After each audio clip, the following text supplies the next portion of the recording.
evening, everybody, and welcome back to the Silmarillion Film Project. This is Season 7, Session number 21, in which we discuss Episode 6 of Season 7. We are now moving into that central portion, having set things up. We're now moving things into motion, getting towards the sort of central pivot point of the season. It is the beginning of the summit meeting, at which the Union of Maedhros is going to be generally pitched to the rest of Beleriand. And that's going to be basically 2 episodes for the summit, right? Is the plan? So this is the first of 2 summit episodes that are going to happen. We don't have a full script to discuss tonight, so we're going to be talking our way through the outline and the plans and ideas that are emerging from our writers' room, and we'll see what happens. I have some questions, so I'm interested to discuss a bunch of things. Before we get, and of course, I'm joined as always by Nick Palazzo and Marie Prosser, the head writers in our writers' room. And now, but before we get started, a couple quick announcements. We have come to the end of our fall moot season. It was fun. We finished up the fall moot season just last weekend in North Carolina for Carolina Moot. Marie got to come to that. Good to see Marie. And good to see, one of Nick's neighbors, but not Nick. So it's okay, Nick. It's fine. It's fine. I wasn't hurt at all. It was all good. I'm just teasing you. I think he was at Ranger Moot too. Actually, he's getting around. He is. Yeah. He brought less foam weaponry to this moot than he did to the last moot, but that would almost have to have been the case, given the quantity of foam weaponry he brought to Ranger Moot. So anyway, but we had a great time. We've come to the sort of the winter hiatus of our moot season. Our moot season is going to pick up again in the spring. We have Osmoot scheduled as our next moot at the end of January, down in Melbourne, Australia. Sunshine Moot in Orlando, Florida. Tex Moot definitely happening in Houston on April 5th, and Willow Moot on April 26th out in Belgium, back in Europe again in the end of April. There are a few others whose details we are working to solidify. I am hopeful that we will soon be able to announce dates for SoCal Moot and for Stampede Moot in Calgary, Alberta, and also hopefully Mountain Moot in Denver. So we're working towards those. But before any of those things, this coming weekend, the day after tomorrow, is the Fall Space Showcase. Our November showcase for our space program is on Saturday, November 16th. It's free to attend online. You'll have lots of opportunity. The point of the showcase is to sort of get a taste of what our space classes are like for people who have never experienced them before. I'm going to be kicking off the day at 9:30 a.m. With a new lecture on a poem I have never lectured on before. One of the new poems from the new collected poetry volumes that have come out. I'm going to be talking about The Battle of the Eastern Field, Tolkien's first ever published poem, the mock epic poem that he wrote about a rugby match at his school. So it'll be really interesting to see sort of Tolkien's not his very beginnings. It's not the first poem he ever wrote, but to sort of look back into the history of Tolkien poetry. It's wild to think that in this first month of the space poetry class that's happening right now, we're covering, just to imagine that I'm involved in a 1-month course on Tolkien's poetry, which goes up to but not include, which is chronologically organized and goes up to but not including Goblin Feet, which of course, like up until a month ago or 2 months ago or so, was one of the 5 earliest poems we had from Tolkien, right? So it's pretty fun. So anyway, so I'm really looking forward to that. It's going to be happening first thing in the morning, and then more space sessions throughout the day. So I hope that you will join us for that. All you have to do if you want to sign up for that, it's really simple. If I can find my window, there it is. You just go to blackberry.signumuniversity.org, and then click on. Hang on a second. Let me do that here. Go to blackberry.signumuniversity.org, and then you go down to space, and you go to the announcement Space Showcase November 16, or you can click on it up here, and you can register. Click the register button on the homepage for BlackBerry. Click the register button here. You can see the whole schedule and everything else that's going on here. So it's free. You just got to register because it's a Zoom call and all that sort of thing. So that is what is happening this weekend. Now, back to what is happening in Beleriand. So the first big decision, of course, and this was a decision that I remember making before, was we were going to have the summit meeting at the corpse of Tulsirion, right, at the ruins of Tulsirion, as an evocative background for the pitch that Fingon and Maedhros were going to make. There's also a certain practicality, as of course it is in fact quite convenient to get to. The Doriath people just have to come up, right? You know, from Doriath and Nargothrond, you don't have to come around very far. The only ones for whom the location is inconvenient are the Feanorians, and Maedhros is going to be there and frankly doesn't want his brothers to attend anyway. So so it's all good. It's an excellent location. Let us so yes, if you want to find the outline so that you can see for yourself, it's in our forums.signumuniversity.org. Look for Film Project Script Season 7 Script Discussion Episode 8. All right. So the main plot, of course, is the pitch at the summit meeting.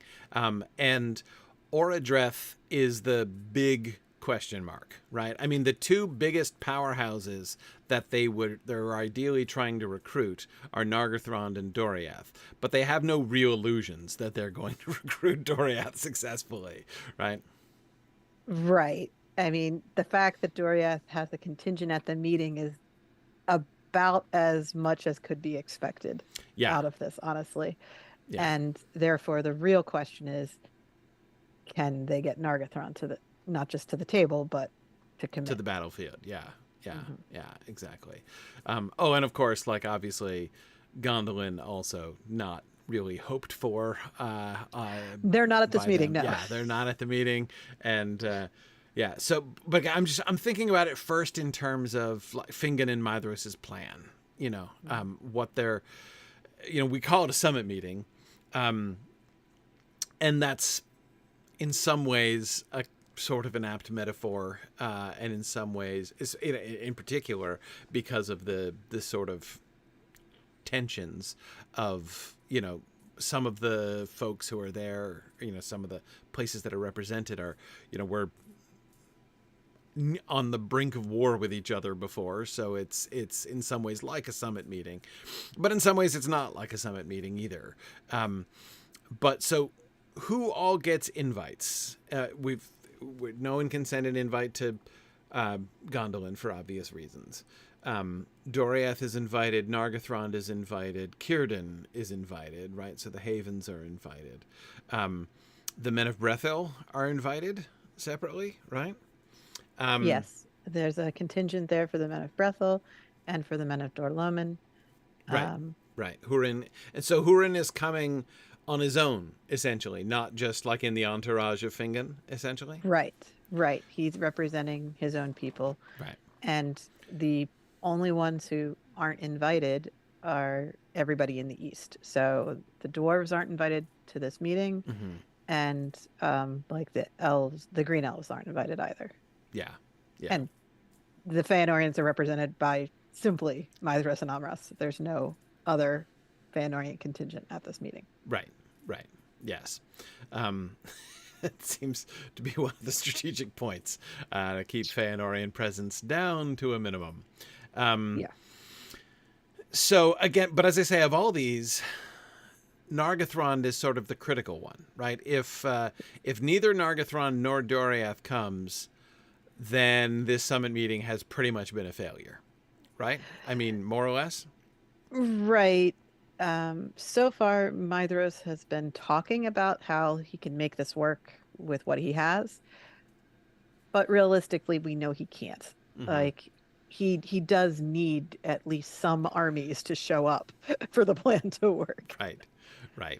So having the Men of Dorloman commit is great, but they're not exactly as numerous or as large an army as Nargothrond. Yeah. Yeah. Yeah. Clearly, and the Men of Brethil, that seems just kind of polite, frankly. They're a small contingent, Yeah. shall we say. Yeah.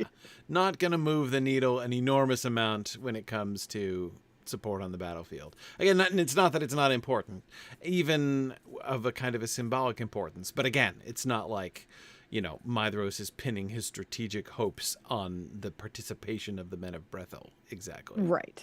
I can think of jobs that would be more useful for them to do. Like honestly, even than having them fight on the battlefield at all. Like if it were me, I would have them kind of focused on hunting down whatever roving orc bands remain in Dorthonion,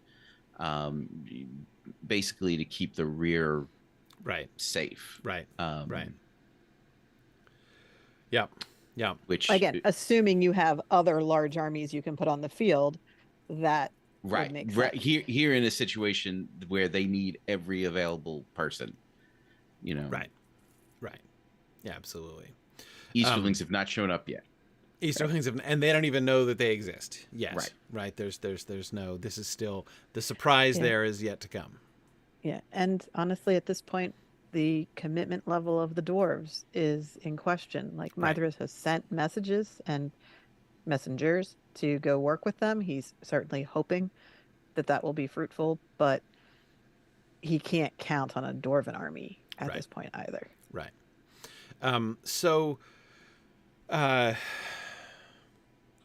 Okay. Steve was asking about Doriath attending. So, Mablung and Beleg are both there, right? Mm-hmm. As is Celeborn. As is Celeborn, right? So Celeborn is like, he's the spokesperson. He's the delegate who's coming to deliver Thingol's message. Is that? Yes. Yeah. As Thingol's kind of herald.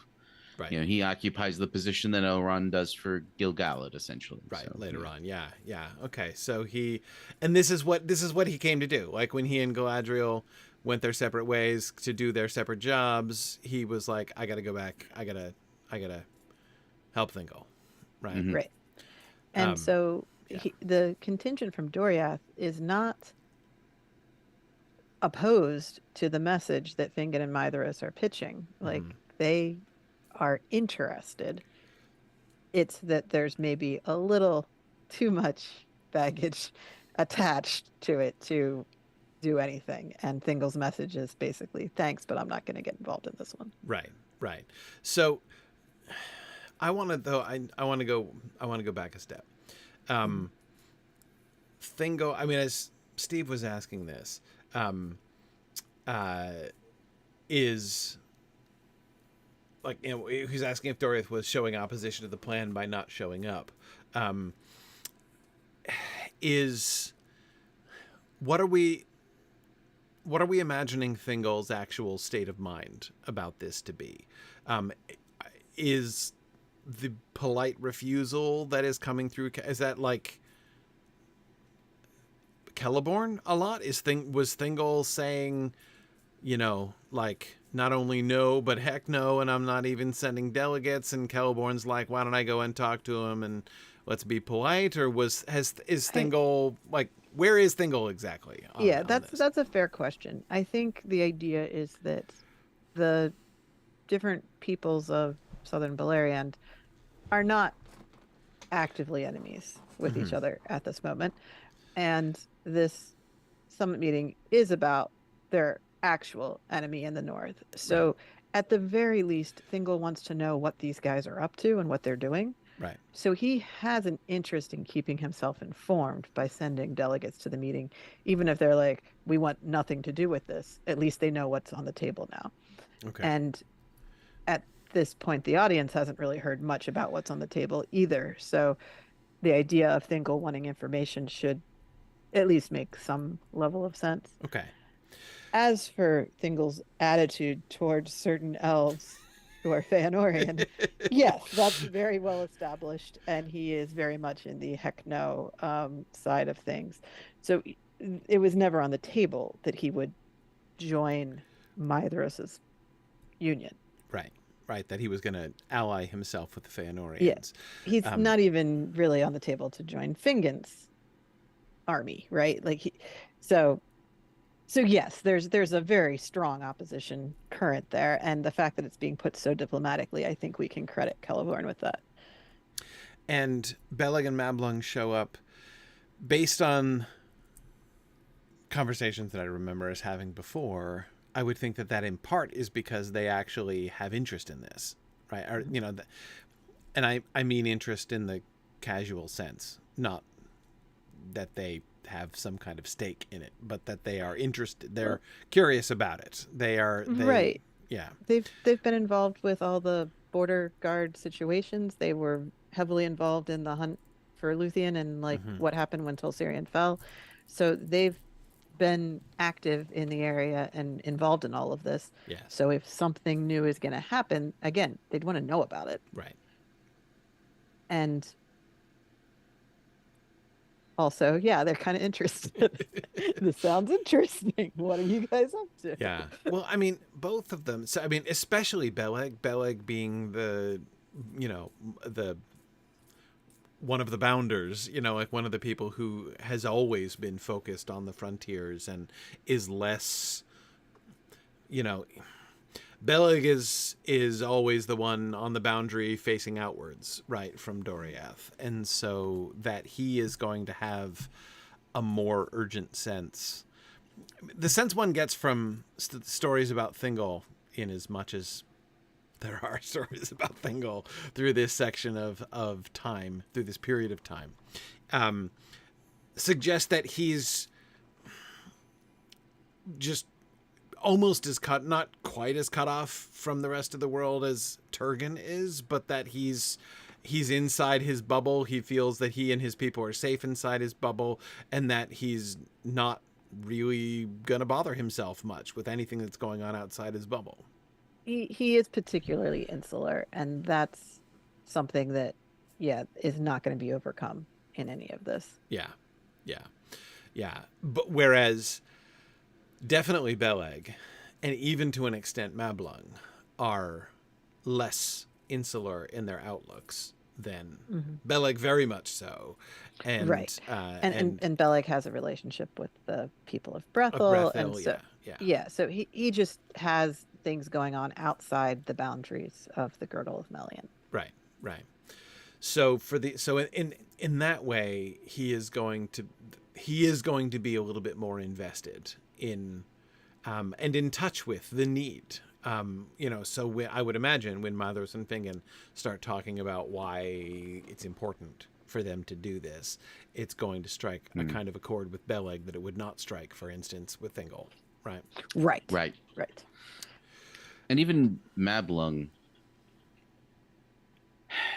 I mean, his motivations are slightly different, right? He's not Beleg, but without a bow, right? Right. His interests are more aligned. So while Beleg might be his motivations might be more like the people of Inner Earth need help, right? Mablung might be thinking more along the lines of, if this doesn't work, we're in serious trouble. And so even I have to do something. Right. Mablung, as we've always depicted him, is the general of Thingol's armies. And so he's going to have more than Thingol. He is going to be thinking in military terms, and maybe even I'm not suggesting that Mablung distrusts, Melian or the girdle, but somebody whose position is military leader is unlikely to just be like, oh, we don't have to think about it. We're just going to sit back behind. Like, he's going to be thinking more about the larger military strategic situation in Beleriand. Right. Because even if you have great confidence in the power of the Girdle of Melian, what if Morgoth has nothing better to do than attack you because you're the only ones left? What if he shows up? Yeah. Yeah, exactly. Would it still be as effective? Yeah. That's a question that I don't think Melian has the answer to, but it would make sense to be worried that maybe it's not enough under those circumstances. Mm-hmm. Mm-hmm. And so where is Celeborn? Celeborn's on the same page as Galadriel, which Right. is now's the time to do something. We need to be mobilizing. We need to be organizing. So he would have definitely been a voice in Thingol's ear of, hey, we should at least know what's going on and we should be part of the discussion, even if, of course, we're not going to join. But we should definitely be there and be part of this. Yeah, I would think he's got to be walking a fairly delicate line, right? Where on the one hand, he wants to advocate for, working together. And yet he's representing Thingol, who he knows does not want to work together. Right. So, yeah, he can't overstep or promise things that Thingol would disagree with. Right. But Right. again, just getting the permission to be part of the conversation, to be the delegate, he has taken the first step in that, and he knows he has a lot more conversations with Thingol before anything more would happen. And this meeting gives him the information he needs to have those conversations. Yeah. Yeah. Steve was asking for a reminder about Amros. Why is Amros accompanying Maedhros? So, obviously, bringing any of the Seabros to this event, not a great idea, right? Yep. Yeah. Like, you show up with Celegorm or Curufin, and that is a recipe for disaster.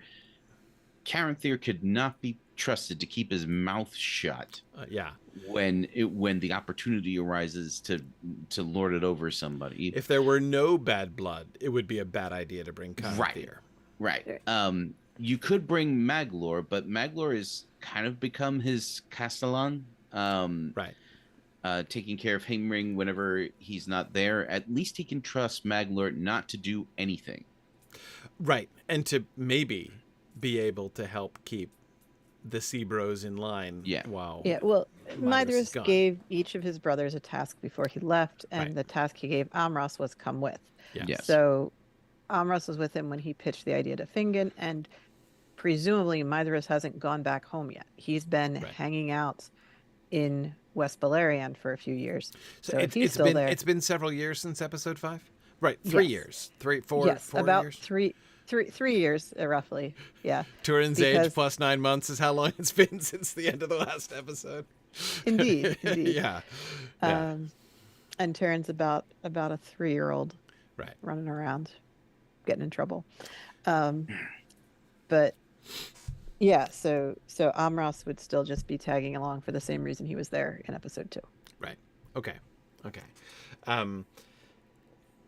And is there any plan for him to like impact things in any way?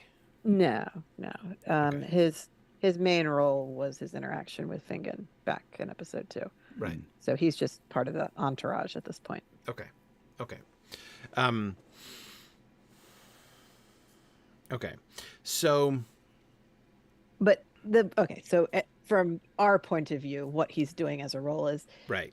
he is Maedhros' brother, so he can speak to Maedhros in that way when nobody else really can. So he's the person who can be most familiar with Maedhros other than Fingon. Right. Basically, Fingon and Amros are the only ones who are going to interact with Maedhros without being like, so you're the leader of the Feanorians, and that colors everything about what we say here. Right. So that's Amros' role. Okay. From our viewpoint. Sure. Sure. No, that makes sense. Okay. Let's talk about Orodreth's position, as not only is he sort of the crucial element in the sense that he's sort of like the swing state here, right? I mean, they know they're not going to bring Thingol over, right? So that's Correct. a lost cause. But like Nargothrond is challenging, but there's still a chance, right? If Nargothrond had come over, there's at least, it's not a good chance, but there's a non-zero chance they might be able to bring over Doriath as Right. well, or at least something from Doriath. Right. But I mean, otherwise there would be no point in even floating it to them. Right. Right.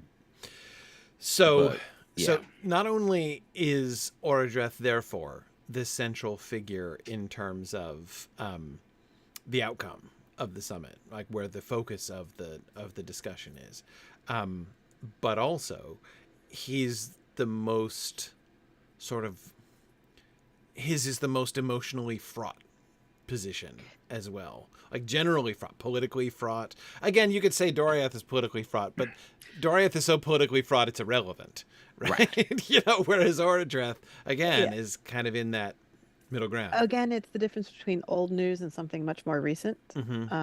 So for Orodreth, we've like just layered what makes it personal into this. Having the meeting at Tolsirion, Yes, he was the one holding that tower when it fell to Sauron in the first place. Right. yes, Like he had to abandon that position Right. at this point. What, I don't know, yes. 15 years ago. Welcome 10 back years ago, to something. the ruin of Right. the tower you fled in the night with your family. Right. Yeah. And Maedhros is certainly not doing that by accident. Right. You know, like, if anything else, it should engender a sense of duty. Like, Yep. this is part of your mess too. Right. You don't think that you can, right? Thingol can sit back and be like, this just has nothing much to do with me, right? Orodreth certainly can't. Right. Not to the same extent. Not to the I mean, same extent, Nargothrond is a safe haven and it is more or less secret, but it's not as secret as Gondolin and it's not as defended as Doriath. So Yes. it's, of those three, it's the most exposed to attack by, dragons. But the other piece of the, like, what makes it personal is, okay, so we've got the tower. Yes. And then we've got the death of Finrod, where his grave is right there. Yes. So that's his uncle. That's why Orodreth is in charge of Nargothrond right now. And then the whole Feanorian thing, the other reason he's in charge is because of what Celegorm and Curufin did, which just happened. Yes. Like, the Baron and Luthien story has not been over for that long. 5 years ago is nothing to these elves. So it's very recent history, and it stings pretty badly that they tried to take over his kingdom from under him. Yes. Yes. And it led to, in his mind, led to Finrod's death. Right. Right. Yes, which puts a special focus on his role as the heir of his uncle, right? On the one hand, like, do you do something that sounds like working with the people who brought about the destruction of your uncle and ousted you from from his kingdom, or do you do the thing that your uncle probably would have done if he were still alive? Especially given his history of working with Fingolfin and Fingin. Yeah, well, yeah. How do you honor Finrod's legacy in this situation? And recognizing that Finrod was himself acting in the place of his own father. Yes. So at this point, Orodreth is representing Finarfin at this council. I mean, not really, but yes. Well, given the immortality among the House of Finarfin to this point, and Galadriel's not available, so it's Orodreth. Like, that's why. So he's his whole people at this council. I just realized that's why. That's our play for why Gil-galad. because he literally is Finarfin in Middle Earth. Right. Nobody else can even come close to making that claim. Well, Galadriel. Oh yeah. but we like we have to we will have it, to make we that have claim to take her off of that board. Yes. By making Gil-galad of the House of Finarfin, we've made that choice. Yeah. Well, and that has to be. And just as a side note, we're not going to get into this whole discussion right now, but this is one of the things that's so interesting about watching Tolkien over the years work on retconning Galadriel right? Is that she becomes, in Tolkien's imagination, such a huge character that it's like, how do you do it without changing everything, right? You know, how can you make her a part of this story without utterly disrupting the story? Right. And one classic example, which of course is one of the things that I think they play with really interestingly in the Rings of Power, is like, why on earth is she not the High King? Like, what, you know, how can that even be justified? Right. Well, that seems to me the main reason why certain actors certainly imagine Gil-galad as Fingon's son rather than the other version. Right. But even then, even if he were Fingon's son, that doesn't make it obvious that he should. Right. Nope. You know, he's still a generation down from Galadriel and far less in like personal power. So anyway, yeah. But now, of course, like granted, my exposure to the extra Silmarillion material regarding Galadriel specifically is relatively limited. It's okay. But there are all a that lot much of it. I mean, well, there's a bunch of which I don't happen to have. More's the pity. But although I have found a copy of it online, I just don't like reading it further than you should like, read let me the pick out a audiobook reference. version. The new Audible version of Unfinished Tales is one of my favorite audiobooks of all time. It's so good. I hear that Jason Troutman has been reading it to his kids. Unfinished Tales? Yes, and he's been reading The Tale of Tuor to them. Okay. And I think his youngest was really surprised when they stop at like they don't get to the seventh gate. Right. Like why? Right. Unfinished Tales. Anyway, but it's a cruel thing to do to the very young. Right. I hear a lot of people talking about how Galadriel started occupying this almost Marian figure in his mind, and like that's a lot. It's a lot. It is a lot, and some of that is visible in the Lord of the Rings. Certainly, Sam's relationship to Galadriel in the Lord of the Rings is pretty aggressively Marian, right? But anyway, yeah. We point is that this is a manageable problem, and we're already beginning to manage it. Yeah. We definitely had something for her to do this season. We definitely have something for her to do this season. All we have to do is have her off doing something terrible while that's happening, and I'm on board for that. Exactly. It's so easy to solve, really, in the end. But anyway, yeah, no. So but anyway, it takes some doing. It's not a kind of an automatic fit. It's because she's such a big and impactful character herself.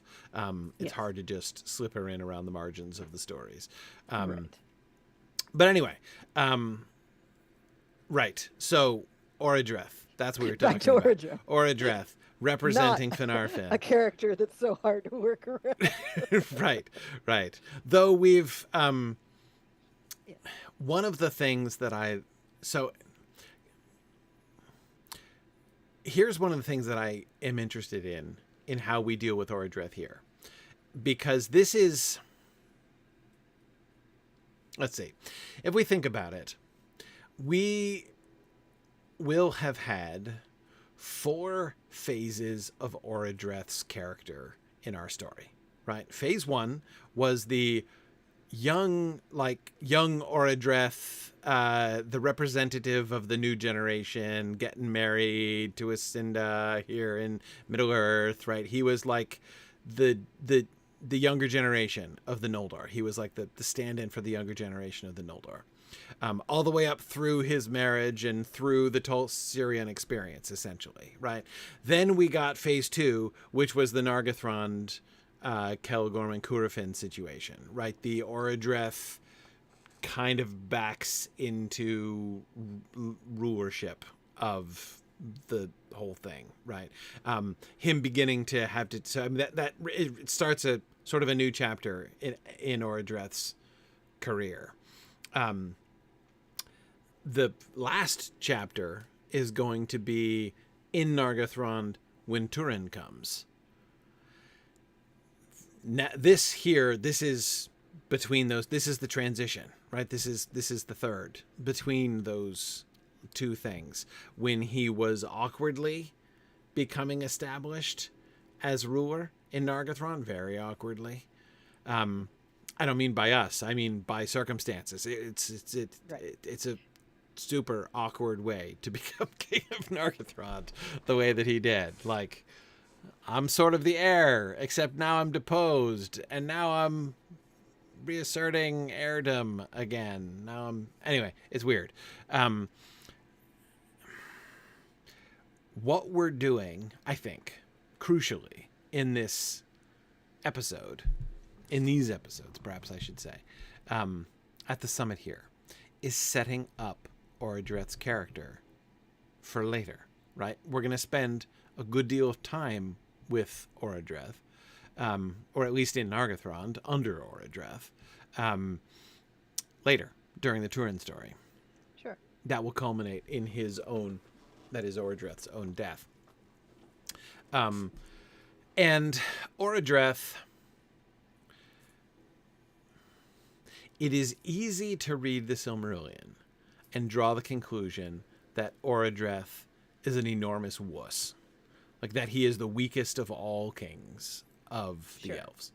Sorry, I'm laughing because I'm remembering I was walking about 6 feet behind New Beta Do Beta and somebody else on the streets of San Diego at Comic-Con this year. I think I was more than 7 feet behind. I was like 10 feet behind. And I could hear New Beta's ringing out, ranting about Orodreth and how Orodreth was the worst king ever. He was like, oh man, he was just like ripping Orodreth a new one that whole walk. It's certainly a case that can be made. Yeah. I think that the way around it is not to try to fight that, but to explain who Orodreth is and why that's right. What he looks like as a king. Because, he's a terrible king, but he's not been portrayed in our story as a fighter. Right. He's a consigliere. Right. Like, that's his best role. And that's his... He comes across the best when he is playing that role for Finrod. Mm-hmm. When he's working with Finrod. Yeah. Right. And he has his own trauma from this war that he's been dealing with. Like, he's lost a lot of family members at this point. Yes. And though not any of his, like, his wife and kids are all still around. Right. They are. I mean, that's But both his parents, and for an elf, both that's of his kind parents, of a big deal. Yeah, no, totally. I'm not trying to minimize this, but I am pointing out that, like, when it comes to tragedy, yes, it's on the Silmarillion scale of tragedy, he is still only middling at best, right? Sure. But still, but yes, he has certainly. But that has shaped some of his views of Middle Earth, because, like you said, it starts out very happy and all that, and then he's had to work through some things. So I think if we show where his focus is, then his not great stint as king fits with all of that and is at least understandable. So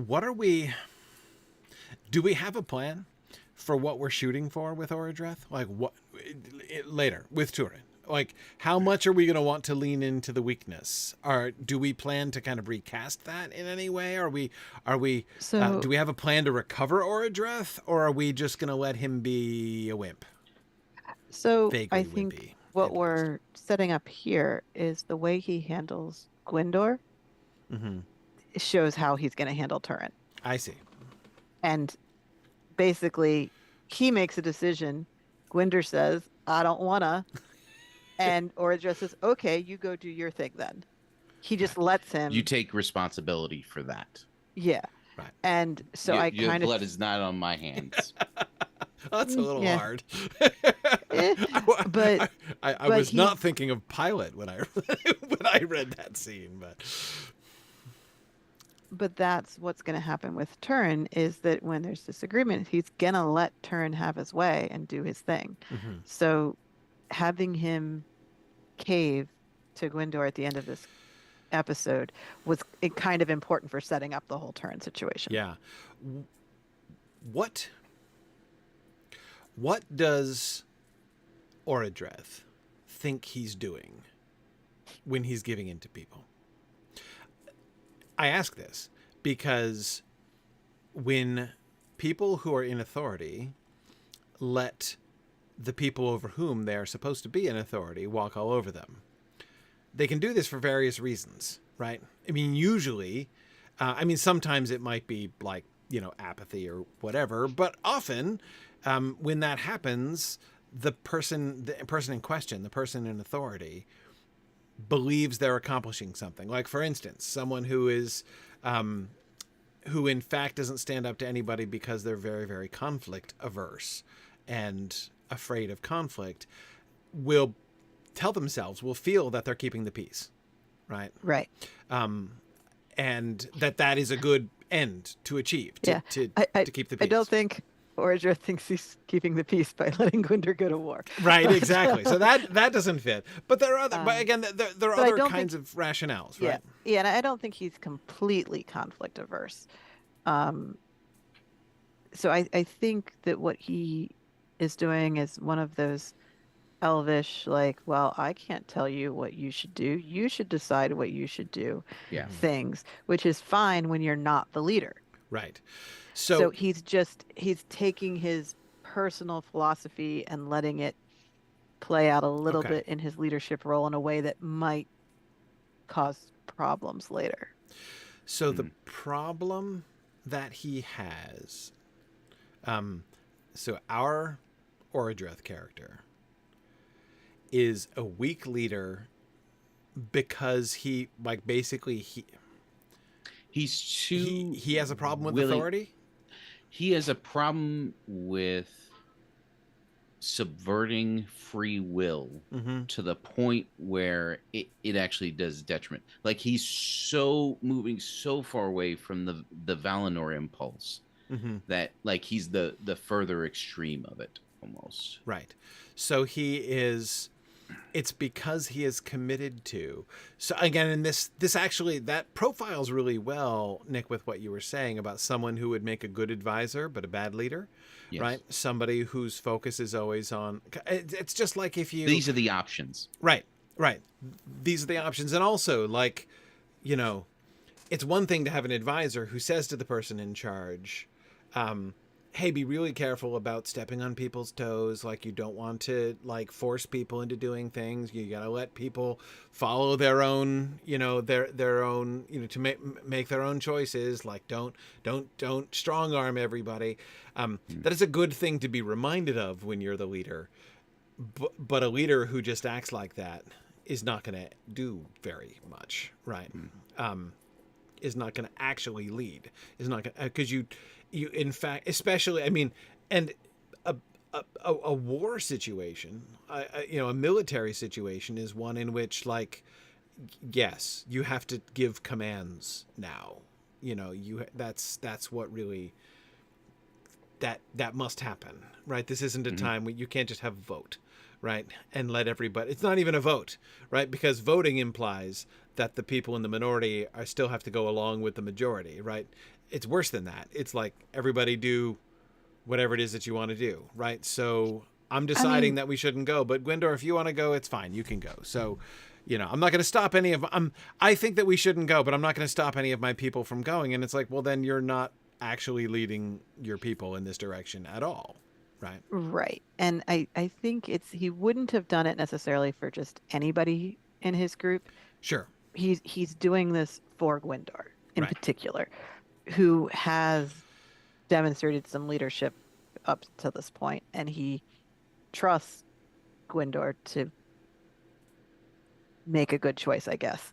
Mm-hmm. So he's like making the exception for Gwendor more than rather than saying like, well, everyone can just do their own thing. Like he's not completely abdicating his role. Right. No. But, but he is recognizing in this case, like, well, I want this and Gwendor wants this, so let's both do that.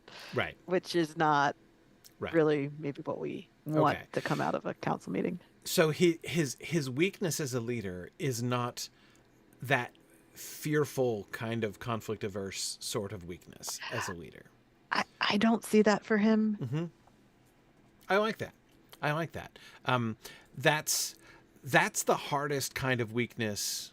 Like that's the most it's the most unpleasant one to imagine in him, right? That he's just like any other forceful personality who says they want to do something, he goes along with it because he doesn't want to get yelled at, right? Like that's a particularly pathetic kind of elf king, right? Yeah, and I don't think the story requires that. No, so I don't either. No, I want that. I like it.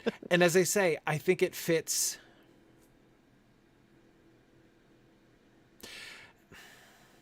To me, in my mind, when I look back on, the last 4 seasons of Silmfilm, the defining moment, the 2 Orodreth moments I always remember are the Marathadathad, him dancing with his bride at the Marathadathad, right? Yes. Why I'm blanking on her name? Meryl. Thank you. I knew it began with an M, but I couldn't remember it. Right. Him and Meryl dancing at the Marathadathad. And then him and his family fleeing Tolsirian. When like it's being overthrown by ghosts. Yeah. Those are the 2 moments that I kind of those are like the biggest Orodreth moments that I kind of keep in mind. Yeah, because the other thing that's kind of important about him is his friendship with Celebrimbor, but that's not like a single moment. Yeah. That you can just point to be like, yes, that time that they went and did their buddy cop episode trying to attack Angband. But I do remember that. It's not, but it's not a particular moment. It's not the same kind of defining moment. Right. But anyway, so when I think back, so with even including his friendship with Celebrimbor, which was itself, it was there was sympathy there, like commiseration there. Anyway, he is not Valinorian. He is not coming over with. I mean, he's not part of that generation. He's always associated with the Balerian side, right? Like he's, I said, like from the Marathadathon, he is like the beginning of new life here in Balerion, like the redefining of himself. He's the poster child of the new generation of the Noldor, essentially. Yes. Right. And that generation is different from the old generation, right? He's not one of the people who made the choice to cross the Helcaraxa, right? Right. He just came along with those who did. He was young, very young at the time. Yeah. Not like he would not like Idril young, but he was no. He's older than Idril, but he was not decision making at the time. He was not the decision maker, and therefore the conflicts of Valinor were not his conflicts. Exactly. That's just what I mean. The decisions, like the enormously weighty decisions that were made, the decision to follow Feanor, the decision to continue after the doom of Mandos, the decision to cross the Helcaraxa, right? Like none of those decisions were his decisions. Right. And the world that he's grown up in, he, like, that is when I say grew up, I mean like established himself as an independent adult, right? Got married, started his own family, right? Began his real sort of life on his own, independent of his parents. That world was the world of the Leaguer, right? I mean, it was a world of, again, the Merith Atherthot. Him and Meryl dancing at the Merith Atherthot is like, you know, this is why that is the number one dominant image for me of Orodreth and who he is, like what defines who he is. And if you think about that, those whole, especially within our show, right? Those two rich of Beleriand and its realms seasons that we had were all about people making their own decisions and carving out their own kingdoms and establishing their own homes and, you know, in his case, finding his own wife. And I think even like the Noldor deciding where they're going to live and whom they're going to associate with. And the Sindar being like, hey, do we want to go to Doriath? Do we want to go? No, hey, let's go live in Nevrast, right? Let's do something else. Everybody was like determining their own fates and deciding who they want to be, right? So that I'm kind of working through how I feel all this fits really well with Orodreth. That's kind of like, that's sort of what's in his bones, right? Even if, because again, he was there. He was born in Valinor. Like, he did experience the grinding ice. And that would have been no less formative an experience for him because he was young when it happened, of course. And yet, if anything, that's going to be... My guess is that somebody in his position might look back on that. Again, suffering that he experienced, suffering that he witnessed, which he didn't decide, and which lots of people didn't decide, right? Those things were all the consequences of following a strong-willed leader. Feanor, first and foremost, right? Yeah. And then even Fingolfin. Right. And the decision to cross the Helcaraxa. I mean, look at the suffering that happened because of that. And he's Finarfin, right? Certainly he would have even Finarfin's choice to not go along, to do what he wanted to do instead, and to stay back home, to not follow the dictatorial will of Feanor, is something that would look more attractive to Orodreth than certainly to most of the other Noldor who came over, right? And so in this way, he could even see himself even more like directly as, you know, the more spiritual heir of Finarfin, right? That really respecting the choice that Finarfin made. Right. In retrospect, right?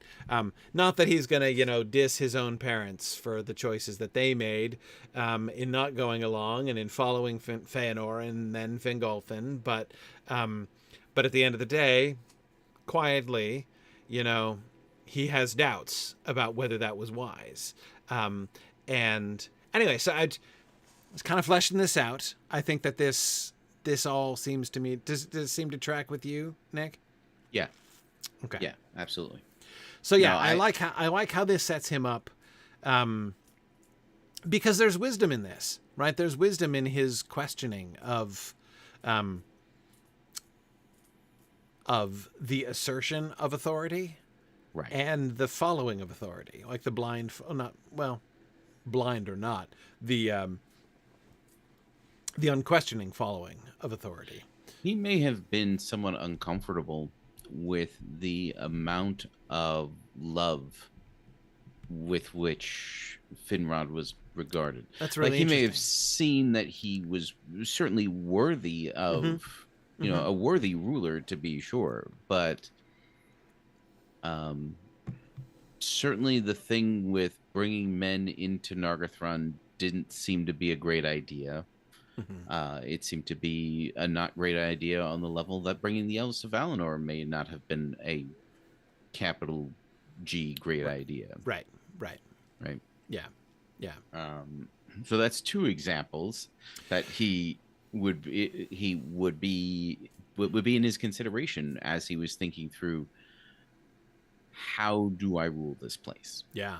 That's a really interesting, I hadn't thought about that, but that Orodreth would have a complex relationship with Finrod's memory is a really interesting and I think very sensible idea. Because, and it would be complex, right? Because on the one hand, he would be a little uncomfortable. Like, you know, my uncle was awesome. And I know how awesome that my uncle was. But, like, let's be honest, the kind of hero worship that my uncle got and, like, how he could convince people to follow him no matter what was, like, you know, not problematic at times, right? And this is a guy who sees the way that Thingol's people regard him. Yes. And also sees the way that people follow the Feanorians. Yeah. And saw the way they followed Feanor in the first place. Yeah. Like, this is formative to this guy's He's the bad role experience. Models. Yeah. Right? Yeah. And he wants no truck with any of that. So his vision for himself as a leader, especially because he knows, because of course the other thing that makes it complicated with his relationship with Finrod's memory, that is specifically, is that there's also got to be an element of like inadequacy. Like he knows they're never going to love him like they love Finrod, right? Yeah. Even if he wanted them to, which he like totally doesn't or anything, but like at the same time, like he knows they wouldn't anyway, right? And so he's got to have, like, Orodreth has to come into his kingship with more imposter syndrome than any other king of the Noldor, right? Right. Yes. Yeah. So, but it's not just that. I mean, it's also principle, right? You know, his vision for himself as a leader is that he is going to rule with a lighter hand, is going to allow more freedom, is going to be less. Yes, we'll have a lighter hand than any other of the Noldor rulers. Like he will agree to rule, but he will not. But he's not going to be just telling people what to do all the time. Right, and I think if it's him trying to do something that he thinks is good and right, rather than just avoiding a conflict with people, then there's a story to tell there that we wouldn't be able to otherwise. And I imagine we'll have things we can do with this in the Turin season. Yes. Somebody who is just that sort of, fearful and timorous kind of weak leader. I'm trying to think of an example in a TV show where you don't just like hate that person, right? Where like the viewers don't just despise him. I mean, like he it can be useful as like an attaching point for the negative feelings of the viewers, right? But you don't want your main guy to be that. No, you don't. And of course, like there isn't really any plot in which he's ever totally going to be the main guy, but he's going to be an important person. Anyway, yeah. And it is a more interesting story to have him have more complicated and interesting reasons for what he does and how he rules than simply to make him a cipher whom Turin kind of brushes aside when he comes in. Yeah. And I'm fine with Turin never understanding any of this about him. Totally. Because he doesn't have to. No. But I would like there to be more to him that the viewers could understand if they were interested in his story. And that's why I'm bringing all of this up and working all of this through right now. Because I'm trying to set this up to make sure I'm understanding. I mean, I understand the basic... well, no, wait. Let me not make an assumption. Describe for me what you guys would... How you guys would like his sort of arc within this episode. Okay. Like, we get to see this episode from his point of view, which is why it's a great episode in which to establish his character. Yes. But he comes to the meeting thinking he's coming in very open-minded of like, I'm just going to hear what these guys have to say, Right. and we'll go from there, and we'll see what role, if any, Nargothrond should be playing in this plan for the future, right? So he comes in thinking no decisions have been made. I'm just here to listen. As more talking happens, he gets more frustrated with the ideas that are on the table, and he gets a little bit more in his feelings about working with Feanorians. And by the end of it, he's like, actually, no, I am not open to any of this. So he he has to figure out where he is himself. And I don't think he knows that at first. Like, until he's faced with the conflict, he doesn't actually know where he falls. So the Feanorian part is clear to me. Like, well, yeah, him getting in his feelings about that, I can totally understand. Apart from that, though, what are his other issues with the proposals? He thinks that there's a lack of coherent plan, that there's holes in this plan, and that it's probably not going to work. So this is something that that we have done with Orodreth in the past, where this was kind of Orodreth's role in the Dagor Bragollach as well, where and we hear people talking about like Orodreth seeing things from the Tower of Minas Tirith. His role is to see the options and to lay them out. Right, when Finrod encounters him at Tolsirian, that's what he does there. Right. And so in some ways he has nearly as good a comprehension of what the board looks like as Maedhros does. But he doesn't have Maedhros's will. He doesn't have his boldness. He doesn't have his desperation. Right. Right. But can smell that on him. Right.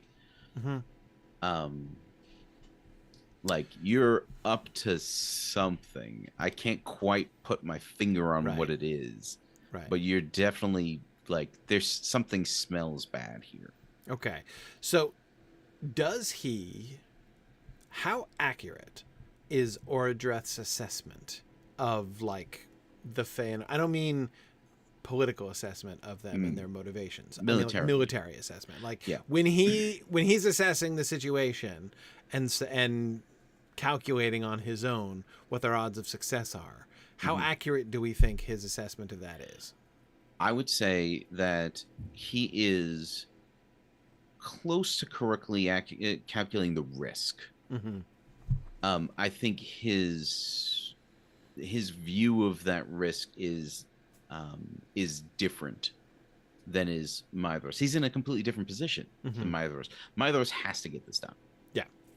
Right. He's going to find the best way to do it and the most likely way that it can be accomplished, and he believes in it. Right. But to a guy whose kingdom is not sitting right up there, it's too much risk. Yeah. Right. No, I can see that. I can see that. So the so it's not that he's wrong necessarily about what the situation is. Right. I think he thinks they could manage this. Right. And they'd be a lot closer if our guys were there. But a lot of our guys are going to die. I was thinking about the dynamic back in our Dagor Bragollach days, back in season 5, with the Feanorians like underestimating the Sons of Finarfin, for instance, or at least having maybe it was in some ways accurate, but having a lower dim assessment. view. Yeah, having a dim view. Probably, yes. A dim view of how the other Noldor even stacked up to themselves in military might. And because the plan as proposed Right. The plan is proposed is Maedhros and the Feanorians are going to get Morgoth to attack him. Yes. Them. Like, they're going to lay into the Feanorians, and then Fingon and everybody else plows in from behind. Like, that's the plan. Yeah. So, to kind of, like, because there's an inherent problem with just doing that, because, like, how on earth is there going to be any kind of surprise there? It's just a flat plane. Maedhros is going to have to do a fighting retreat back from the gates of Angband with his guys to give them the opportunity to actually right. perform And so this maneuver. The assessment of the odds of this succeeding, one major factor in that assessment has to be your assessment for the Feanorians to A, attract such an assault from Morgoth, B, sustain that. I mean, that's which worse. I think he might critically underestimate. That's I don't think I'm kind of he's thinking of his own guys. Yes, the Feanorians are a different situation. They're different. Like, they're tougher in some ways than his guys. Tougher are. and better armed. Yes. Yeah. And there's like zero Sindar amongst the Feanorians. Just saying, Calaquendi, 100% Calaquendi. 100% Calaquendi. Yeah, exactly. No, the Feanorians. Yeah, so that's one of the because it is one of the things. If you do underestimate the Feanorians militarily, then that would make the plan sound like a stupid plan. Yeah, for sure. Like, it not being a stupid plan is premised upon getting the fact that the Feanorians can take that hit for a while and sustain it without being just swept away and destroyed. Right. Well, and again, that actually has way less to do, like we brought up equipment and personal power level. It has way more to do with discipline. Right. The idea of being able to slowly retreat from an army that is heck bent on murdering every single one of you and is a fighting retreat is capable. So hard to do well, you know. Right. Yeah. Right. And for anybody else it would be virtually impossible. These guys can hack it. Right. Yep. And that's what Maedhros is betting on, and he 100% believes in it. Right. How much, by the way, does Maedhros realize how little some of the other elves will know about? Because remember, I mean, the fighting in the Dagor Bragollach was all totally separate. Like, nobody saw the Feanorians fight except the Feanorians. Right, but even then, that was kind of like at the last minute. Like, it's not like they were involved the whole time. Like, they came, they swooped at the Dagor Aglareb, right? At the end. Indeed. And like, it's not that like the swooping isn't impressive, but it's still, that's a totally different sort of thing than seeing I think them, that everyone in West Beleriand knows that East Beleriand didn't fall during right the Dagor Bragollach, while taking the majority of the fire.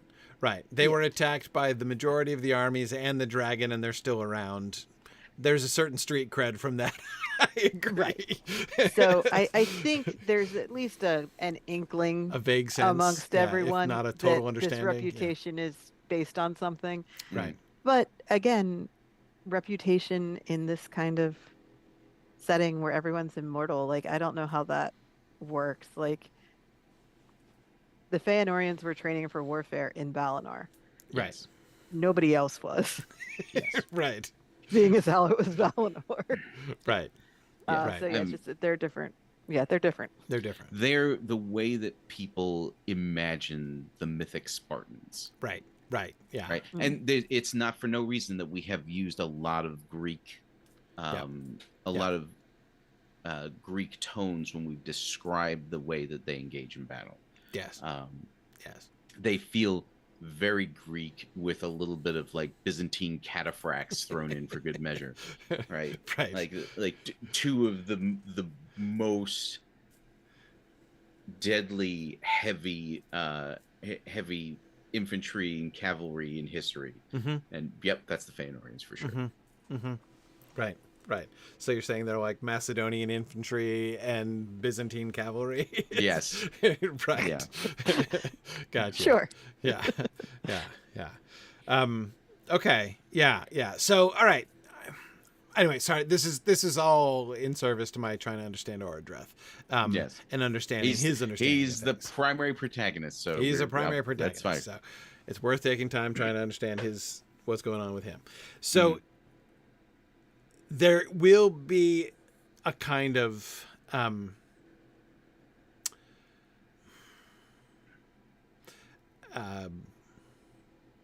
there's a certain awe attached to the Feanorians, exactly as you guys were just saying, because they're the ones who did not, in fact, get spanked in the Dagor Bragalach, right? And everybody knows that. And indeed, that's going to be part, like, they were not witnessed doing it. So that doesn't mean that he understands exactly what they can do in battle, but they will have a general sense of their strength. They will have a reputation, which is one of the things that makes everyone afraid of them too, because they're both the most fearsome warriors and also totally unreliable and might come and attack you at any time. Well, and that's kind of like where he ends up, right? Is basically saying, I can't trust you. Yeah. Like, you would sacrifice every single one of my soldiers for a Silmaril. And I'm not okay with that. You know, I can't be a part of that. I remember seeing that in the outline, and I was trying to sort out there. Because it's... I mean, it's a private conversation. That is not something he's going to say in front of people, because that's going to force Maedhros to do something. Right. So, yeah.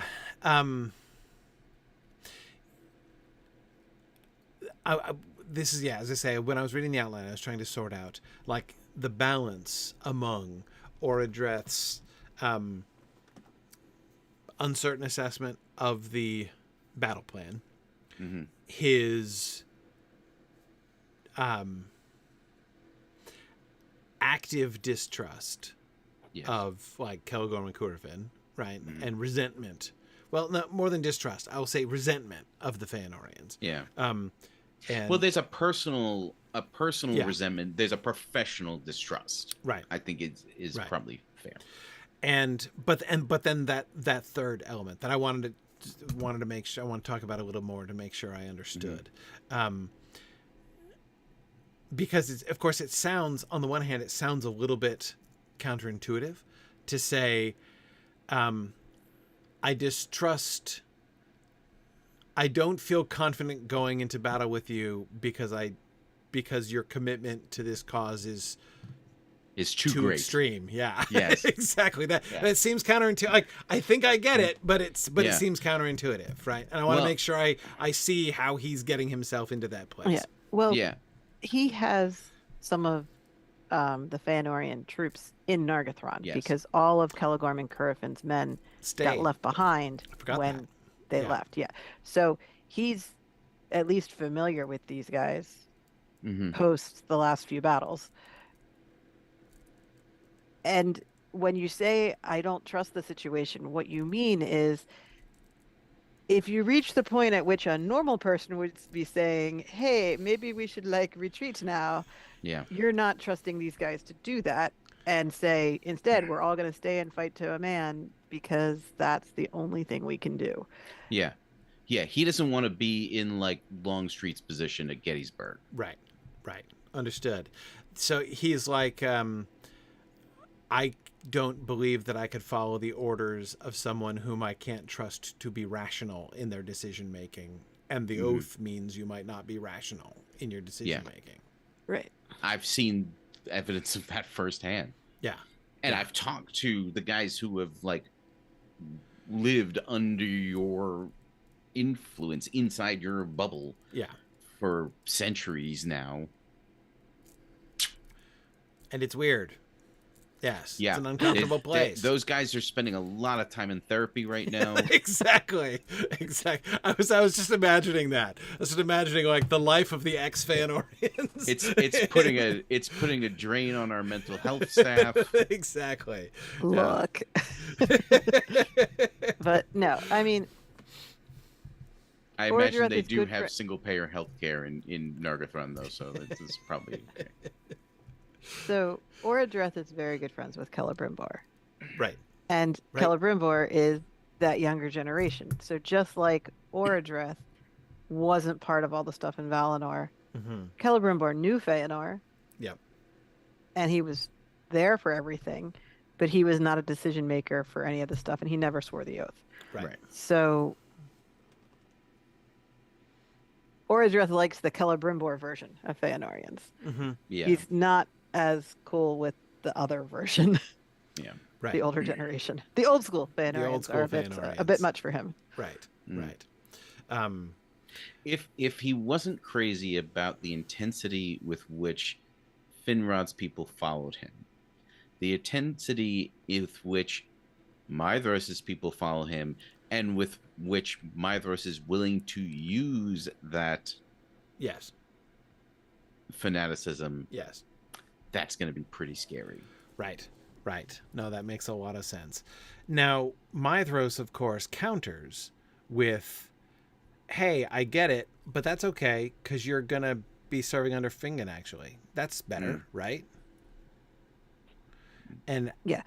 So, Maedhros knows enough about himself to realize that if Feanorian is a detractor and a sticking point, he's like, look, may I offer you the non-Feanorian portion of this deal? Right. Yeah. Right. And which was the whole core of his strategy from the very beginning in going to recruit Fingon.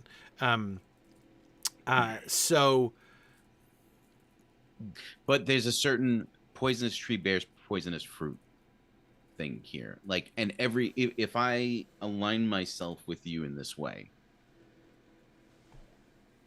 all the bad stuff that you do after that, that's partially on me. So that part of it, I have a harder time following. I can see the I can't trust my troops to your leadership because you might order a suicide run and then like we're not okay with that. Like that makes sense to me. Again, like I can't trust you to make rational decisions, and yeah, I don't want to be Longstreet at Gettysburg. I get that. But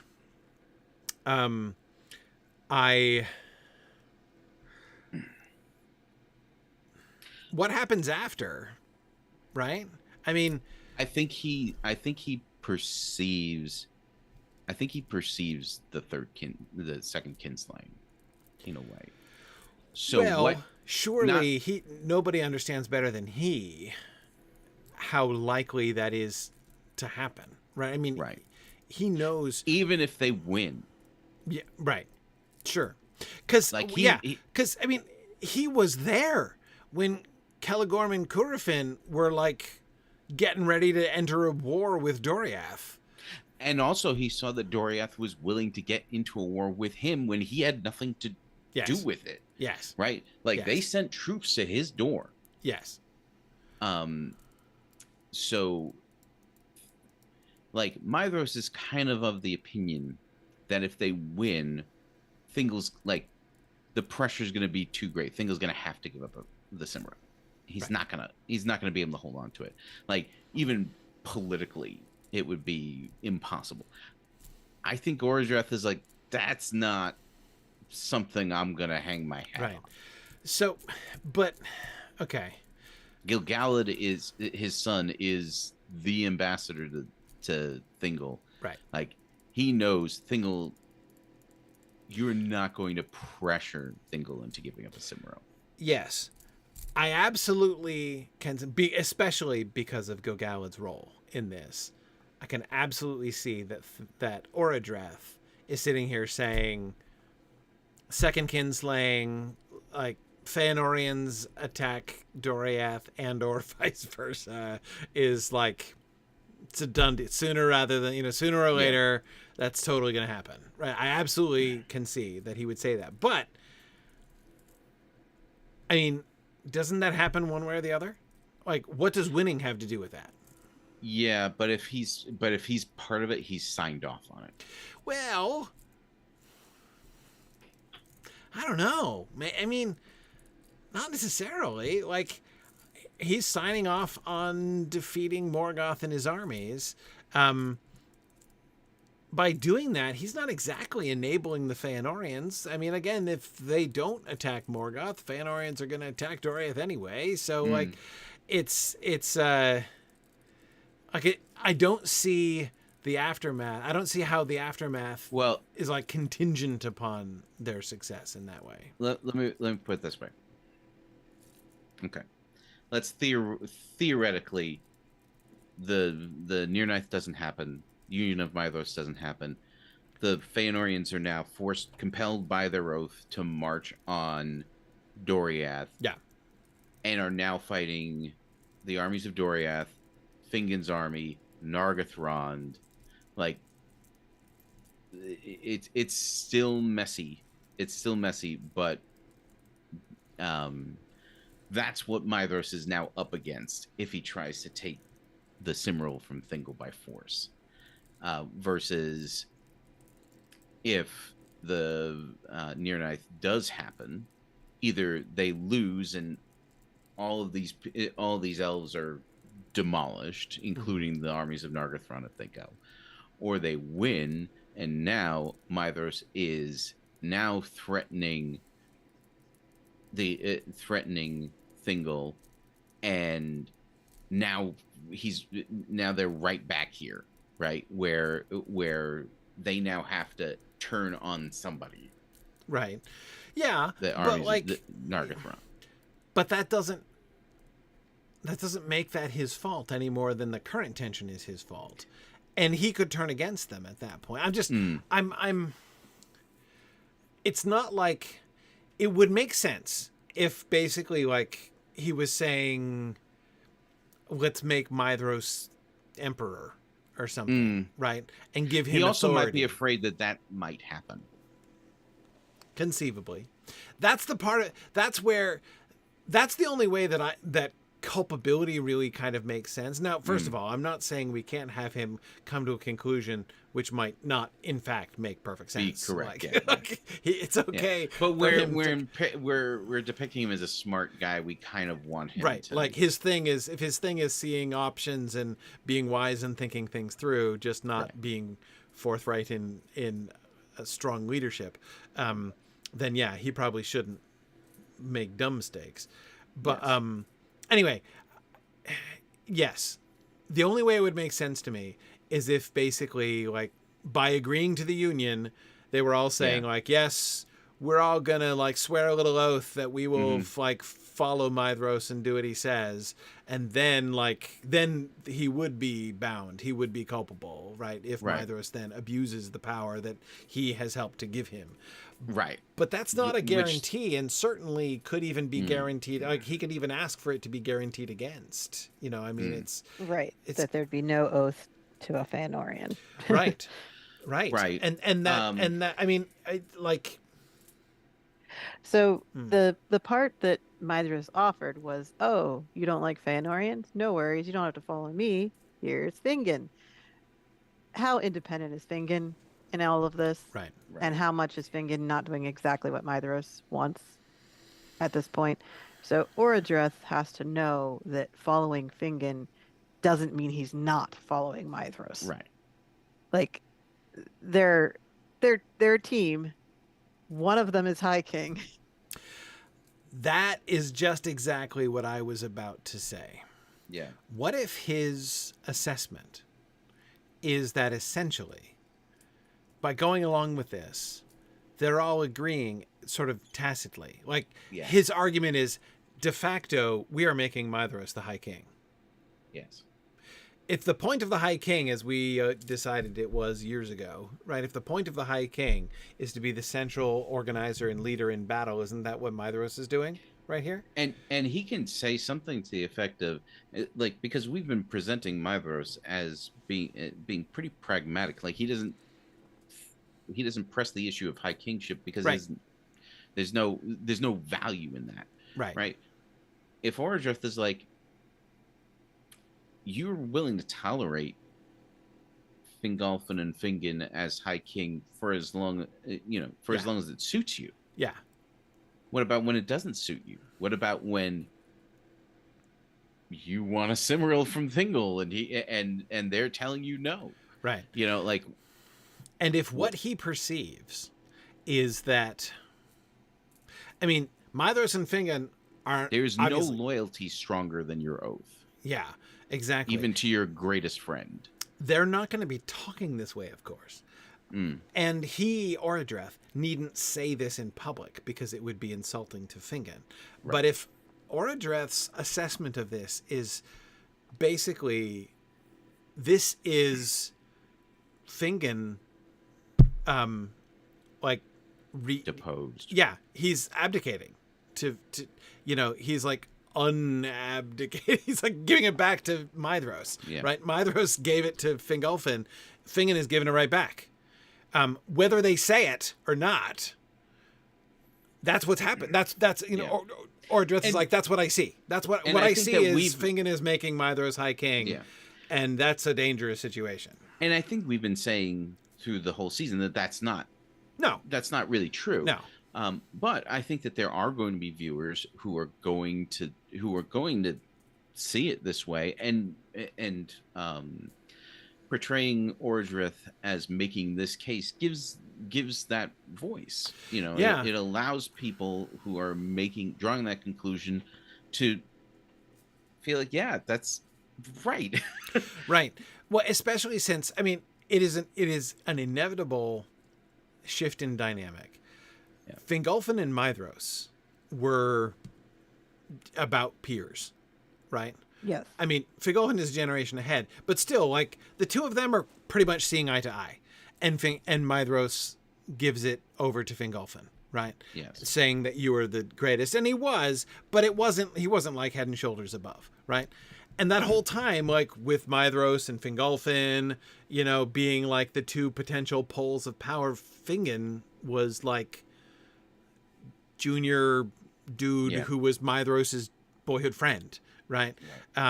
Now the boyhood friend is the High King, but it's not, he's not his dad, right? Fingin is not his dad. And Maedhros and Fingin, see each other as peers and friends. They still view their own relationship through the lens of their friendship from Valinor, but nobody else does, right? To everybody else, I would even say Orodreth has got to be coming to the summit saying, I want to see this in action. I want to see who's really wearing the pants here. Is Fingin actually the High King? Or is he deferring to Maedhros, and Maedhros has actually become the High King? Because that's kind of what Orodreth expects to see. And that's what, if he's expecting that, basically, he definitely would see it. Yeah. I mean, Fingin is speaking, and he's making his case, and he's pushing for this, right? This is his choice for sure, right? And mind, I'm not saying I think it is true or should really be true. Oh, right. But yeah, of course. But Maedhros is still doing most of the talking, and this is flowing from the wellspring of his mind. Yeah. It is the Union of Maedhros. Right. Yes. Still, Which I believe, clever marketing get... on Fingin's side of the aisle. Right. Well, I don't think this thing gets the title Union of Maedhros. No. Until the next episode. Once Orodreth is out, then now we can admit this is the Union of Maedhros. I was almost wondering if Orodreth gives it that name. Probably. Kind of like that. Basically, if that's Orodreth's most public version of calling a spade as far as he sees it, right? That even when he rejects it, he's like, I am not going to play a part in this Union of Maedhros, because I cannot follow a Feanorian as if he were High King. Yeah. Yeah. I like anyway, that. Yeah. No, I agree. That's definitely And then it catches stronger. Yeah. Right. Well, it's like Sauron, right? Yeah, You know, exactly. It's like the name Sauron. Exactly. It's just so catchy. It's some offhand insult that Yes. Gothmog gave him one day, and now everybody's calling him that, and he just cannot shake it. Exactly. And then eventually just owns it, apparently. I think by the third age, maybe. Yeah, exactly. You want me to be Sauron? Fine. I'll be Sauron. Right. Yep. Okay, I want to move on to the B plot just because I have lots of questions about the B plot. Yeah. Considering we made it all up. Yeah, exactly. Okay, all right. So the B plot is like all the personal stuff, right? We've got the big political stuff, and then we've got the like personal and family matters going on behind the scenes. Right, because this whole thing is taking place at an encampment. Yeah. That they're living at for like months, presumably. Because I can't imagine elves talk about things in a fast manner. In the shadow of a ruin. Right. Yeah. Of dubious sanctity at this point. Yes. So yeah, the main story is we certainly wouldn't want to drop Hern and Morwen's story just because we moved on to this other topic. So we did want to like see them a bit. So that's the B plot, is what are they up to at this summit meeting, and participating is part of the answer to that question. They are both at these meetings and giving voice to certain things, not maybe as much all the time, but you know, Morwen is certainly going to speak up when they talk about Garthonian, because you know she was there, and that kind of thing. Yeah. Yes. Okay. So there seemed to me to be like 3 different categories of interactions that were going on here. One was the continuation of important previously established relationships, especially Morwen and Horan being the number one of those.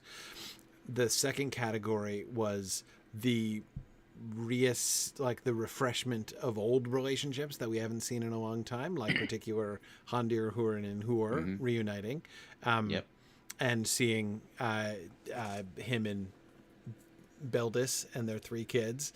And then, of course, the third category, which is always in its way the most exciting from a film perspective, is when you get to introduce characters to each other that, like, as far as you know, never actually meet in Silmarillion, but then we find them in the same place, and we're like, well, we had a lot of discussion about that, because there is a lot of reticence to have Findulias, you know, fawning over a handsome young 3-year-old, right? That seems wrong on several levels. So we didn't do that. So we did not do that. We don't have a scene of Findulias holding toddler Turin now. No. Nope. Yeah. No, that's probably prudent. Yep. Yeah. I mean, they're both there, but Turin they have doesn't 0... kiss Meryl at any point. Yeah. Good. Good. Yeah. So crisis averted there. Yeah. But there was a surprising amount of pushback on Finduilas. I can never. It was pointed out. It was while we were talking through. I think it was this episode. It was pointed out to me that I've been pronouncing her name incorrectly for decades. It happens now. to all of us. Yeah, and it's like, oh wow, yeah, you are 100% right. I'm definitely not doing that right. Anyway. Yep. To have her ever see him at all. Yep. Because surely she would recognize him even as an adult. Well, I mean, it depends about how all that stuff works.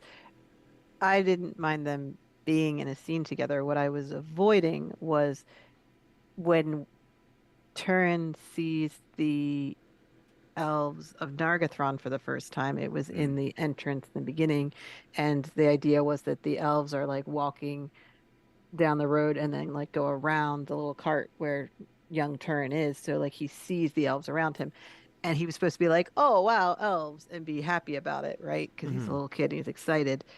And I didn't want it to be like, "Ooh, I'm really excited to see elves," like that one, and like have it be Right, her, that he right? picks Like her I didn't out want and- it to yeah. be a Right. connection. A particular thing, yes. Right.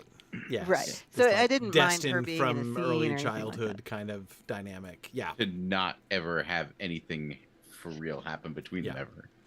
Yes, Right. I agreed. But we did let Finduilis meet Morwen and have a Yes. conversation with her, Yeah. which is a characters who probably never actually met in real life. In real life. In real life. So it's funny because it's funny, which, and by the way, I think in real life is the best shorthand for that. Like, it makes perfect sense to me. I knew I didn't even blink when you said that. Okay. Well, it's just funny because like I recently had heard somebody say, Ador's not real. They made him up. It's like, yeah, none of these people are real. That's right. People keep asking me, like, people outside the community keep asking me, is that person real? It's like, no, it's fiction. None of them are real. The whole thing is fiction. In fact, yeah. Anyway, no, it is All a very, words that's are made obviously up. not what they mean, but it is just as obviously a very reviewing kind of Yes. way to frame the thing. Anyway, Yes. Here's an interesting thing. At least my own reaction. So, I mean, and this has come up in the Rings of Power context when people are asking about Celebrian, right? And the desire to avoid Elrond holding his friend's baby daughter in his arms, right? Whom he's later going to marry, and like how that creeps that concept creeps everybody out. Nobody wants to see that. It can't be like that for elves, though. Yes. But anyway. No, but that's the point. Yeah. That's actually kind of what I'm building to. Is that I apologize.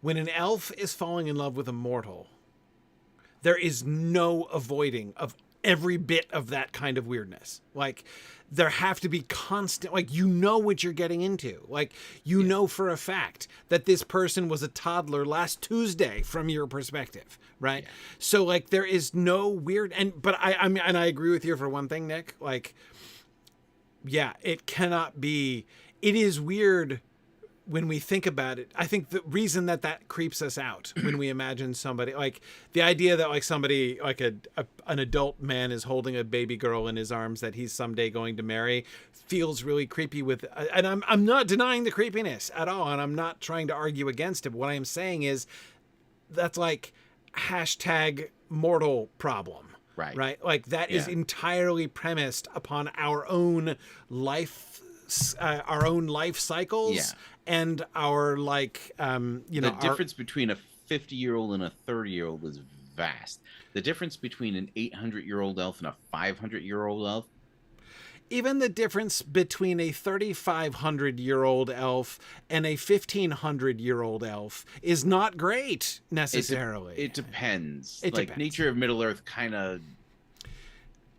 We see him leaning the way that Tolkien was leaning in, though he fiddled with it back and forth, the way that he was leaning into the analogy between humans and elves does mean there's no issue necessarily. But anyway, the point is it's not the same. It's not the same at all. Yeah. So I mean, elves give some credence to like generations. Yeah. And you do notice that most of the time they're marrying within their generation, but that's just a most of the time thing, not an all of the time thing.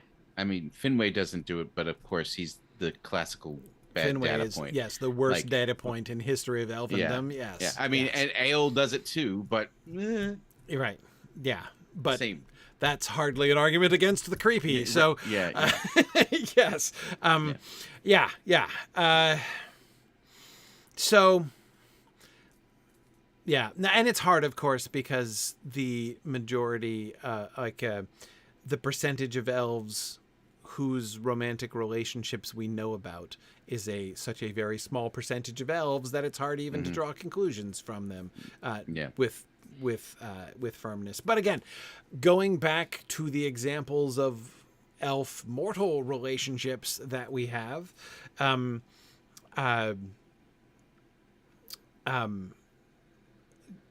you have the age gap, obviously, between Arwen and Aragorn, right? Which that's pretty significant. Pretty significant, right? And they're not that distantly related. I mean, they're distant related from his perspective. Yeah, but from her perspective. But even there, like, I'm not worried about the distance of relation thing because it's been many, many, many generations. But look, like, how many times, like, how many of his four parents must Arwen have held in her arms, right? Yes. Maybe not like Aragorn himself because she was away. Probably his dad. Yeah, exactly. Or I mean, like, seriously, like it's very likely that she's grown up in Rivendell. Like, they've been around Rivendell. Like, she would be like, oh yeah, I remember your great grandfather was so cute when he was a baby. Like, he made that exact same face. Exactly. I mean, like, you can't avoid that. It's weird. Right. Like, elf-human relationships are fundamentally weird. Like, and you got to get over that. You brought up the conversation. I'm sorry. No, it's okay. You brought up the conversation, I think, pretty recently, or maybe I was just going back and listening to something in the past where you brought up the conversation between Elendil and Galadriel when they're talking about Eros, and he realizes, oh. Yeah. You knew him. Right. That's right. that like incredible, like, bizarre reorientation of your world when you try to wrap your head around the fact that the person that you're talking to is in fact, 5,000 years old or whatever. Right. Yeah. Like, it's a paradigm, breaking kind of situation. So I certainly am not suggesting that we should have, like, a cute and tender moment between Finduilas and Turin, and the primary reason I think we should absolutely avoid that from Finduilas' perspective is that the weird thing there is it would put her in this kind of, like, quasi-maternal sort of relationship with him. Like, oh, I am, like, an adult woman, paying attention to this small child in this, like, whereas she's gonna be more of a fangirl. Yeah, exactly. And that shift of relationship is kind of weird and whatever, but, like, I by the way, I didn't mean for that to come off with so much stank on it. No, I apologize for all the fangirls. Not at all. But it's no, I understand. But it's anyway, I think that we actually have to be careful not to weirdify human elf relationships. You know what I mean? This is fair. Like, it's I mean, it's the what are you doing with it and where are you going with it? If we did stuff with Ale, it's fine. He's meant to be creepy.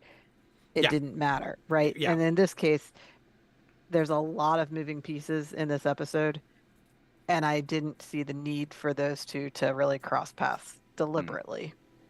Yeah, exactly. Yes. But I definitely acknowledge that whether or not they spend any time hanging out here, the audience knows they're both there. So later when they meet, it's like, wait a minute, he was totally a toddler in that last scene. Yeah, and that's fine. That's fine. That should be weird. Yeah. Yeah, that should be weird. She's going to find it weirder than anybody else is going to find it, right? I mean, because she's going to remember him. She's totally going to remember him. I mean, not that she doesn't necessarily have to have, like, but, like, she's going to know he was there. She's going to be like, oh, I mean, she may have seen him in the crowd at the very least. Like, oh, were you that, like, that little boy? Although I thought that she doesn't know his identity. No, she comes to know it. Oh, eventually, yeah. She eventually comes to know it. Which means, like, while she is still in love with him, she will realize, She's got to realize, even if she only just works it out and doesn't have a visual memory of him, though I don't see why she wouldn't, because it's not like it's such a big crowd that she would never even see him. But she would probably have a memory of like, oh yeah, you're that like toddler from the summit meeting. But of course that'll be after she'll realize that after she's already fallen in love with him, and it'll be super weird. Like it'll rock her world. Yeah. and that's just how it should be. Yeah. I guess I'm fine with that order. Yes. Of things. It just, to me, there's no reason for her to notice him in particular right now. No, there isn't. So there isn't. And I do agree. If I'm correctly understanding what you were emphasizing before, Marie, I agree with you that one of the things we want to avoid is giving any cue to our viewers that like there is something special about the relationship between these two people, though neither of them understand it yet.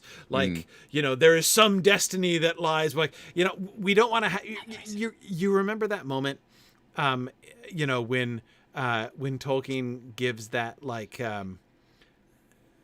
almost misleading directive when Aragorn sees Éowyn for the first time, right? Yes. And then for the first time under, in the full light of day, he saw Éowyn, like, and the reader's like, oh, holy cow. Okay. This is a big deal. Right. And then it's, it's like less of a big deal than it seems like. Anyway, we don't want to do that. Like we don't want to give the visual equivalent of that kind of cue to our readers, right. Or to our viewers, is what I'm saying. Right. That I totally agree with, because his relationship with Finduilas is important, but it's not like that. We wouldn't want to give that impression. Okay.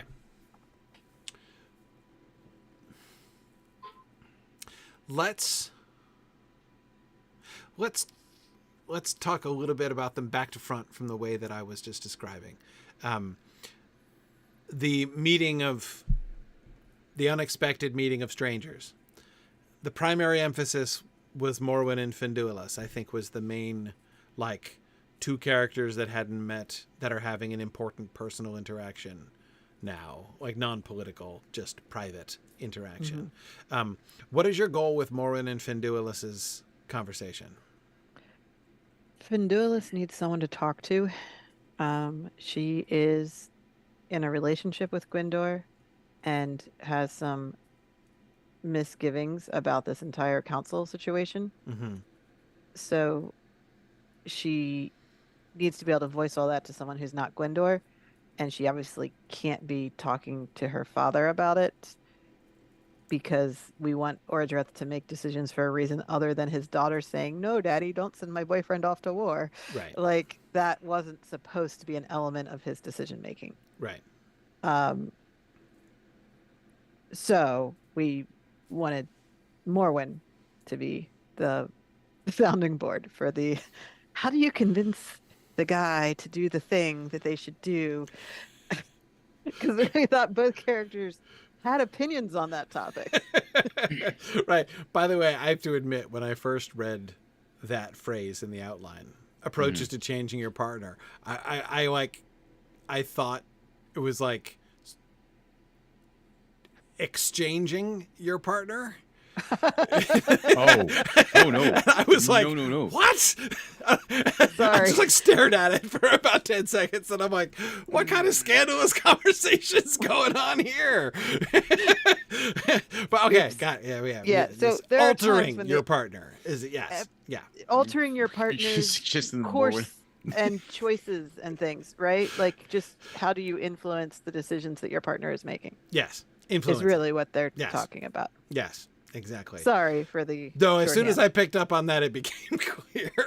But I was lost in the woods of scandal for a moment. But yeah, okay. that is not a direction I thought the story was going. No. Okay. Honestly, couldn't see either one of them thinking about that. But okay, right. So here's one of the things that I really love about that situation is that of the two of them, Morwen is like the senior. She's the voice of experience. She's the voice of experience. exactly. She's the one who's married. Yes, she's the one who's married. And I think that's fascinating, especially since Finduilas has always been, indeed, hang on a second. This is more or less the first time we're really encountering Finduilas as an adult. That is, seeing her act as an adult independently with her own adult issues. Right. I mean, she's been a grown up, but she's only been in scenes related to her family members. Yes, for she's the been most the part. daughter who's been escaped with and stuff. She's not really Right. She hasn't had much of an independent role. Yes, yes, and therefore this is her trying to figure out how to do that. And right. so yeah, if you want to consider her the junior in this conversation. Well, yeah, because I mean, this is actually, this is a really fascinating. The more I think about it, this moment is a fascinating case study for handling the challenges of the passage of time and the coming and going of characters in elf human storylines, right? The viewers have known Finduilas since season 4. Right. She was a baby at the end of season 4. She was a baby at the end of season 4, right? Or a little kid, yeah. Yeah. Anyway, so she's born in season 4. And so we've seen her grow up for what is, like, I mean, Morwen was as young as she was much more recently. Right? So by rights, Finduilas should seem way older, and yet it really feels to me coming to this episode that Finduilas is still in my mind because I have her on Elven time frame, right? So she's still like the equivalent of like a 19-year-old, maybe, right? Yeah. Whereas Morwen is now, Morwen isn't old, right? I mean, she's in her 20s now. Right, exactly. But anyway, she's not only in fact a little further along in the life cycle than Finduilas is, but she's significantly ahead of her as far as what she's dealt with and like the leadership role that she's been put in and the training that she's gotten with Emeldir, and now experience with this difficult situation with her people and Hurin and their marriage, and now motherhood and balancing that, and here Finduilas is having basically teenager problems, essentially.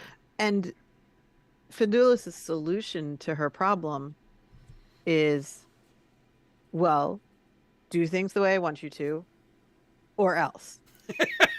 Right? Sounds like a teenager solution, all right. Right? There's not a, this is how we're going to meet and work together. It's well, I want him to do this, so I have to make him do that. Yeah. Yeah.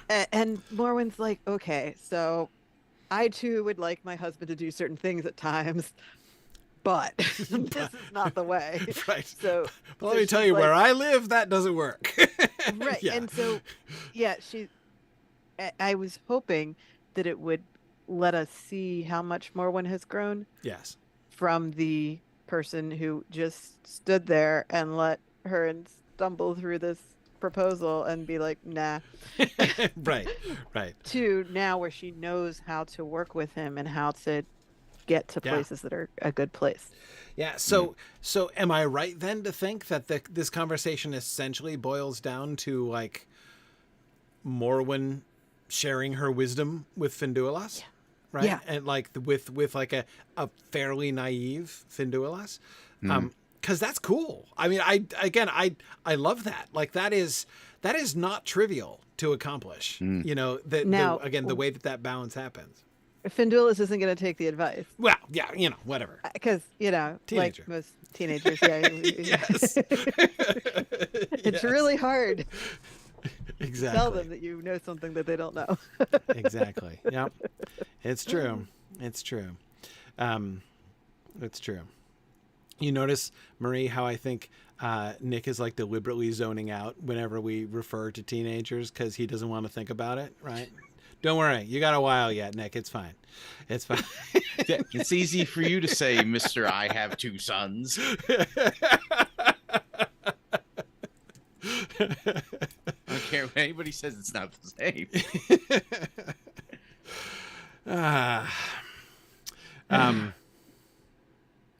I'm going to prudently change the subject. Good idea. Sounds like a great idea. Yeah. But however, yeah. Anyway, no, I'm just teasing you, Nick. I'm sure your kids won't be like other teenagers. Anyway, so yeah, they'll be worse.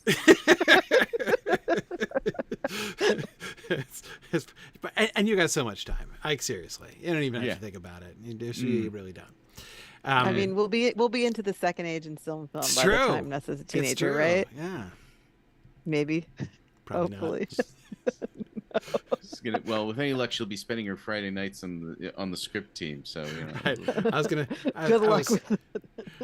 I was gonna make the joke that your daughter will be a teenager just in time for the War of Wrath, but maybe I shouldn't make that joke. Anyway, okay, so let's moving on. So, Hondir, Hurin, and Huor. How much are we gonna lean into that reunion, and what do we have like particular aspirations of like where people are? We've seen Hurin and Hurin especially, obviously, Huor to some extent. Are we trying to establish something of like the growth and development of their character from before? A little bit. This will be the first time we've seen Hondir since the Gondolin experience. So then he was kind of a mess. And we've left him. So now coming back, we want to see how did that all work out for him. Right. So this is just to touch base enough to see that he has a family and he seems to be quite happy and things are well for him. And it's because he's now back with his people doing his thing. And so he's not as grumpy or as anti-elf as he was when he was stuck there. Right. So, like, he's at a summit meeting with a bunch of elves, and he seems a lot cooler with elves now than he was earlier. Now so that we he's just not trapped with them. Right. Forever. So that was the goal of the scene, is just to see where he is, so that we don't think of him as the person he was in Gondolin necessarily.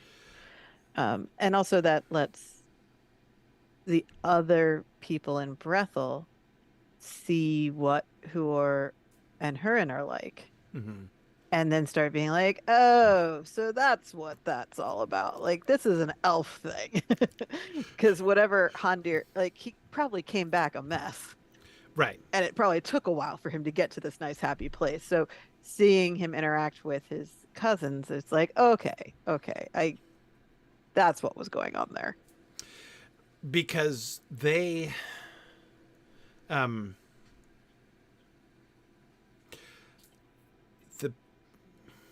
First of all, Hondir has also kept to his oath. He also swore and has kept to his oath. Yes. So, okay. Right. Nobody knows where they were, Nobody what they knows did, except we're all pretty sure it had something to do with elves at this point. Yeah. Right. Yeah, one would think... Huor came back fluent in Quenya. Exactly.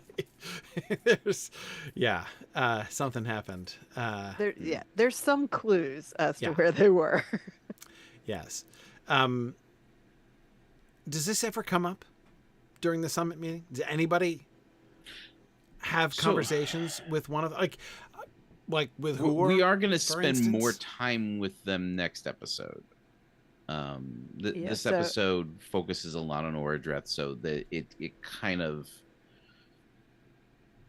takes a little. So the answer is yes, but not here. So Huor's character is going to be a little more clear in episode 7. Okay.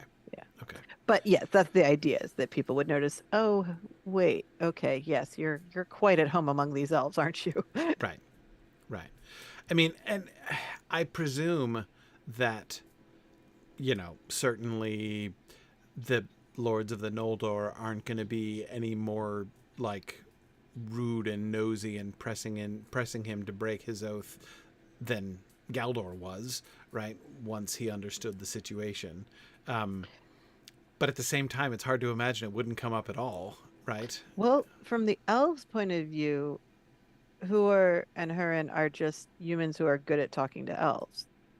Like, they don't necessarily see it the Does way the Fingen humans know? see it. Fingen must know about the The disappearance and return the disappearance and the return. Oh, yeah. of Hurin? Yeah, Yeah. yeah. Everyone knows that part of the story. Right. That they disappeared and then they came back and they were brought back by eagles. Mhm. And Fingen has got to be. I mean, hey, like He's Fingen and got a missing Maedhros brother, know that yeah. eagle, right? I mean, so like,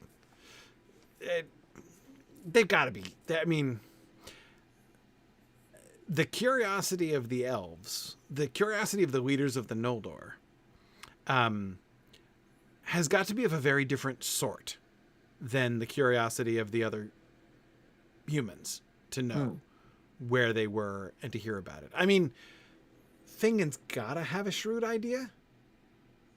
In which case he's like, you saw my brother, right? I mean, his perspective on that. Now, again, he's not going to be like, you are my liege and I insist that you break your oath. Like, he wouldn't do that. But still, there have to be elves. I mean, goodness, the elves are going to be able... They're going to be elves present who would be able to recognize... Like, they would hear Huor speak Quenya, and by his accent, be like, holy crap, you are from Gondolin! Yeah. Yeah. Yeah. Surely. Yeah. Like he Like, can't yeah. hide it. He couldn't hide it from them, could he? Yeah. So I'm thinking that what we're doing right now is that episode 11 is going to focus mostly on the western front of the battle, and we might be able to find a place to kind of bring that out there. Well, but I'm just but here.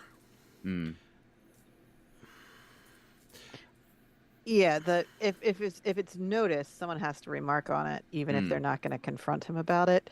Yes. And especially since the entire point of the council meeting is, gee, if only we could find more armies of elves somewhere. Exactly. I mean, like, they've got to be sitting there saying, so we're all gathered here together, except people from Gondolin. It's too bad there's nobody who has had any contact with them or anything. When there are clues to be seen by people who know enough to be able to figure that out. And again, seriously, like, the language thing, like, surely people would be able to tell.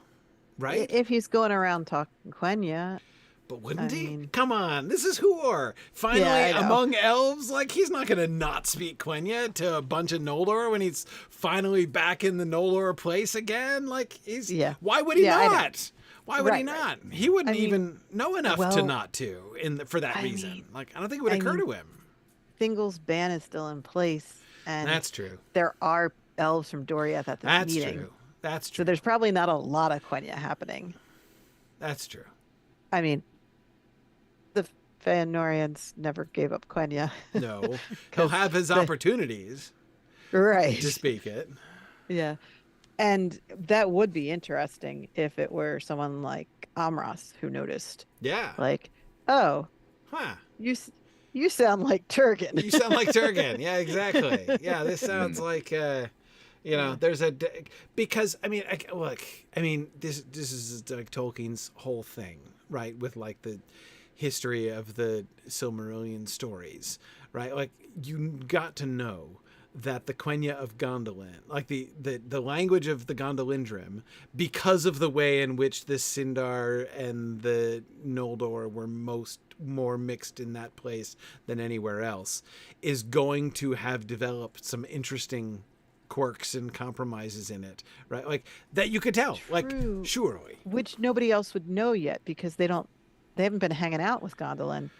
So Huor's quirks in his language might not be like, oh, you sound just like that elf we know from Valinor. It's like, Would be like, where did you sound learn like nobody this? we've ever heard. Right. Yeah. Like, where did you learn that word? I've never heard that word before. Yeah. So, like, that suggests that's the type of comment that he would get, which is Yeah. still really interesting, but doesn't mean like, so you were totally in Gondolin, which is nice Right. that we wouldn't have to deal with it in that direct way. Right. But just, the mystery of you were somewhere random and learned Quenya from undisclosed sources. Let Alana write this scene. She'll love it. Like what elements of his, like, because it might not even be vocabulary, right? It might be kind of like the speech pattern, sound shift, right, or something that has happened. Anyway, but that somebody would notice this. I mean, somebody would sort this out, and I don't know who it would be. Ooh, Celebrimbor. Is he here? I don't know. Is he? We didn't say that he's Would here. Orodreth bring him? He could. Although having disavowed his family, he might not want to come because that's going to lead to some awkward conversations. Well, it's not like his dad's going to be there. So, I don't know. Right. The one he specifically disavowed was his father. Yes. But agreed. It's not without awkwardness, but at the same time, one could easily imagine Orodreth valuing his input as well. For sure. The thing is that he would be probably anti-joining all of this, again, with the having just disowned his entire family. Yep. So if we wanted him around, it would simply be as a Orodreth, don't do this. Yeah. But that's actually, that by itself is kind of interesting, because then we'd have a Gwyndor pro and Celebrimbor against voices. But anyway, it's not necessary. That was just the first thing. Because I'm thinking Feanorian, right? Like somebody who would, now again, he's disavowed the Feanorian thing, but still, like, one could imagine Celebrimbor still, like, who could say a Quenya phrase, and Celebrimbor. I would think Celebrimbor would be enough of a scholar to be interested in languages too. But anyway, it's not his specialty, but still. Just thinking of characters who would both be likely to speak Quenya and who would also have an interest. Yeah. Be because somebody. Amros having an interest is less likely. Exactly. Yeah. Exactly. That's just it's because Amros doesn't have an interest in anything. So like including living. So but Celebrimbor, I would imagine, would take an interest in very many things, including languages. Okay. All right. Well, that's cool. And I managed to completely like blank out in my mind that Brondir was Hondir's son. Like didn't even occur to me until that. I just did not make that connection until we had little Brondir. I love the fact that we have Brondir's tragic accident. My only problem with Brondir's tragic accident is that, I mean, surely some elf at this summit would be sufficiently capable of setting the bone in a way that would enable him to not like. It depends on how the break happens. Damaged. Yeah. Like if it's shattered, like between two stones, like if it's one of those breaks, you couldn't do that with modern technology. Like right. So you would need pins. Surgery. Surgery and pins. Yeah. So pins. The idea was that this is an injury that would require that level of intervention. Yeah. And that no one provides that. So. Yeah. That they were able to get him like that. The injury itself could have killed him. If not for Orodreth's intervention. And that he is still able to walk even with a limp is understood to be the miraculous recovery. Yeah. But I know it'll be a somewhat disappointing, like, oh, okay, you healed him, but he's still got a limp. Still kind of broken. Yeah.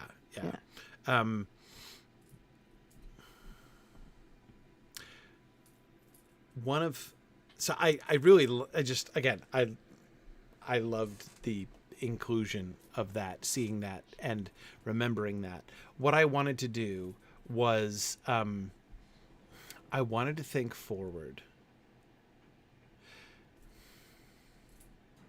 On the one hand, the symbolic significance of something like that, like the symbolic resonance of Brondir's lameness later on in life, right? When we meet him in the Children of Hurin, for instance, doesn't need to be the same like symbolic resonance that has at all times, right? Like it doesn't mean it can't ever like have been meant or been associated with something else. But I do want to make sure that we're thinking. I'm not quite sure how to express this. We need to make sure that we're setting things up carefully with Hondir and Brondir and the people of Brethil. Because by the time we meet them again in the Turin story, I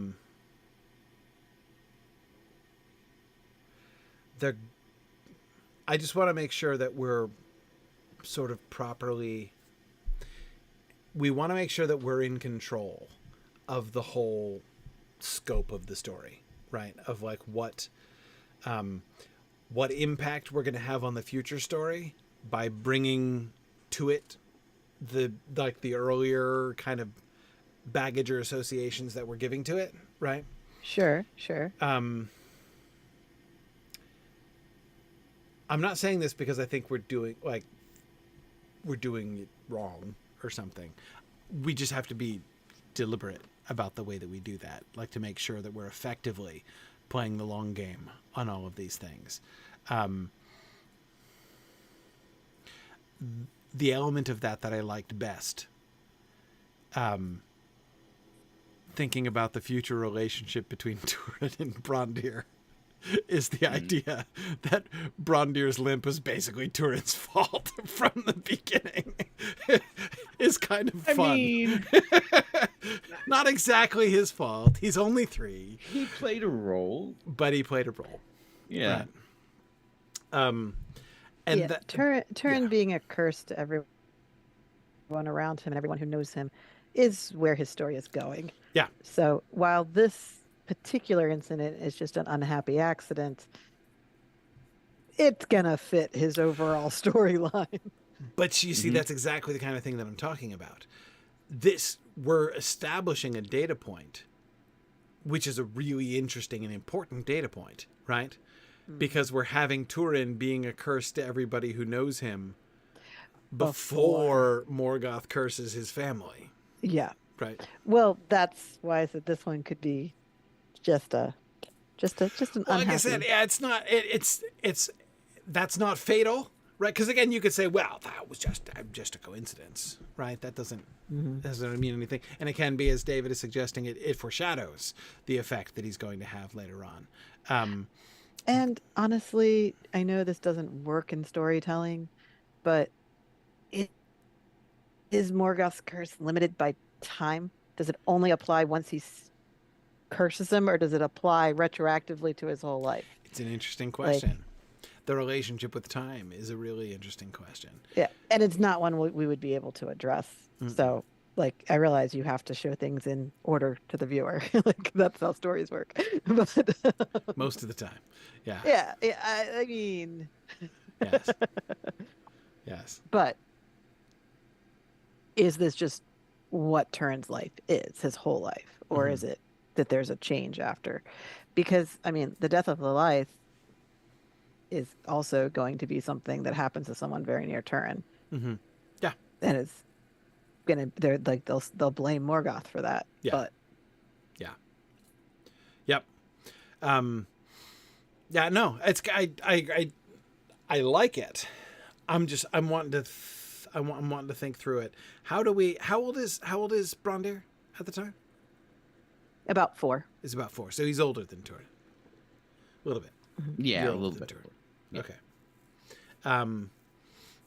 The idea being that Hondir and Beldis got married immediately when Hondir got back, yeah. Whereas Morwen and Hurin had to like meet each other, and there's a bit of a delay. Yeah. Before Turin was born.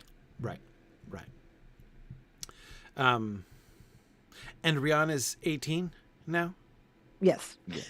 Okay. Rihanna's 18. For no reason at all, Rihanna's 18 right now.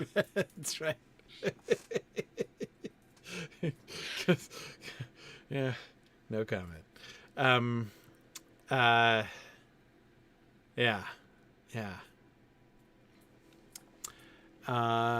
Understandable. Okay.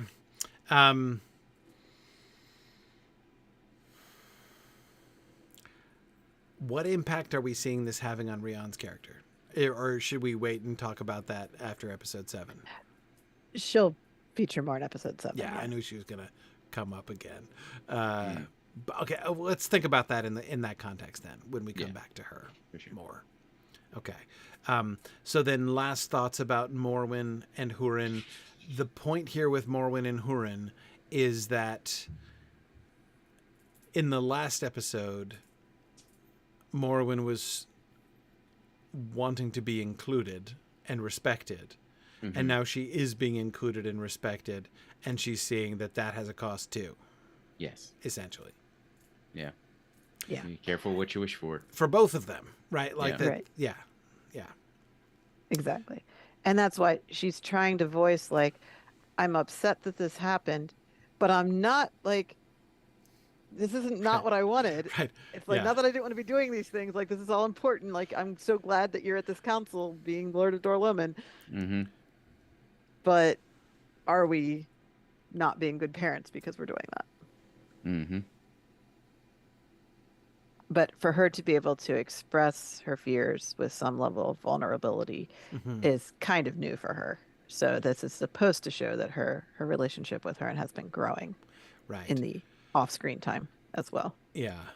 And what is really important, I think, for Morwen's character for the future is, I would have been tempted with any other character to say, this sense of what it means to be a good parent is a very modern concern.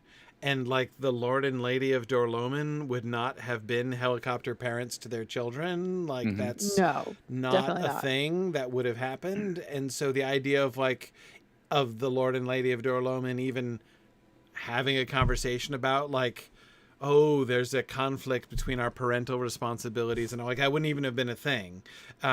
Because goodness, we're talking about a society that sends off their children to be fostered for almost their entire youth, right? So anyway, normally I would be saying that, but with Morwen, it's really important because the kind of balance between acting as leader, and acting as mom and the conflict between those two things is going to be a big deal for her character in the future.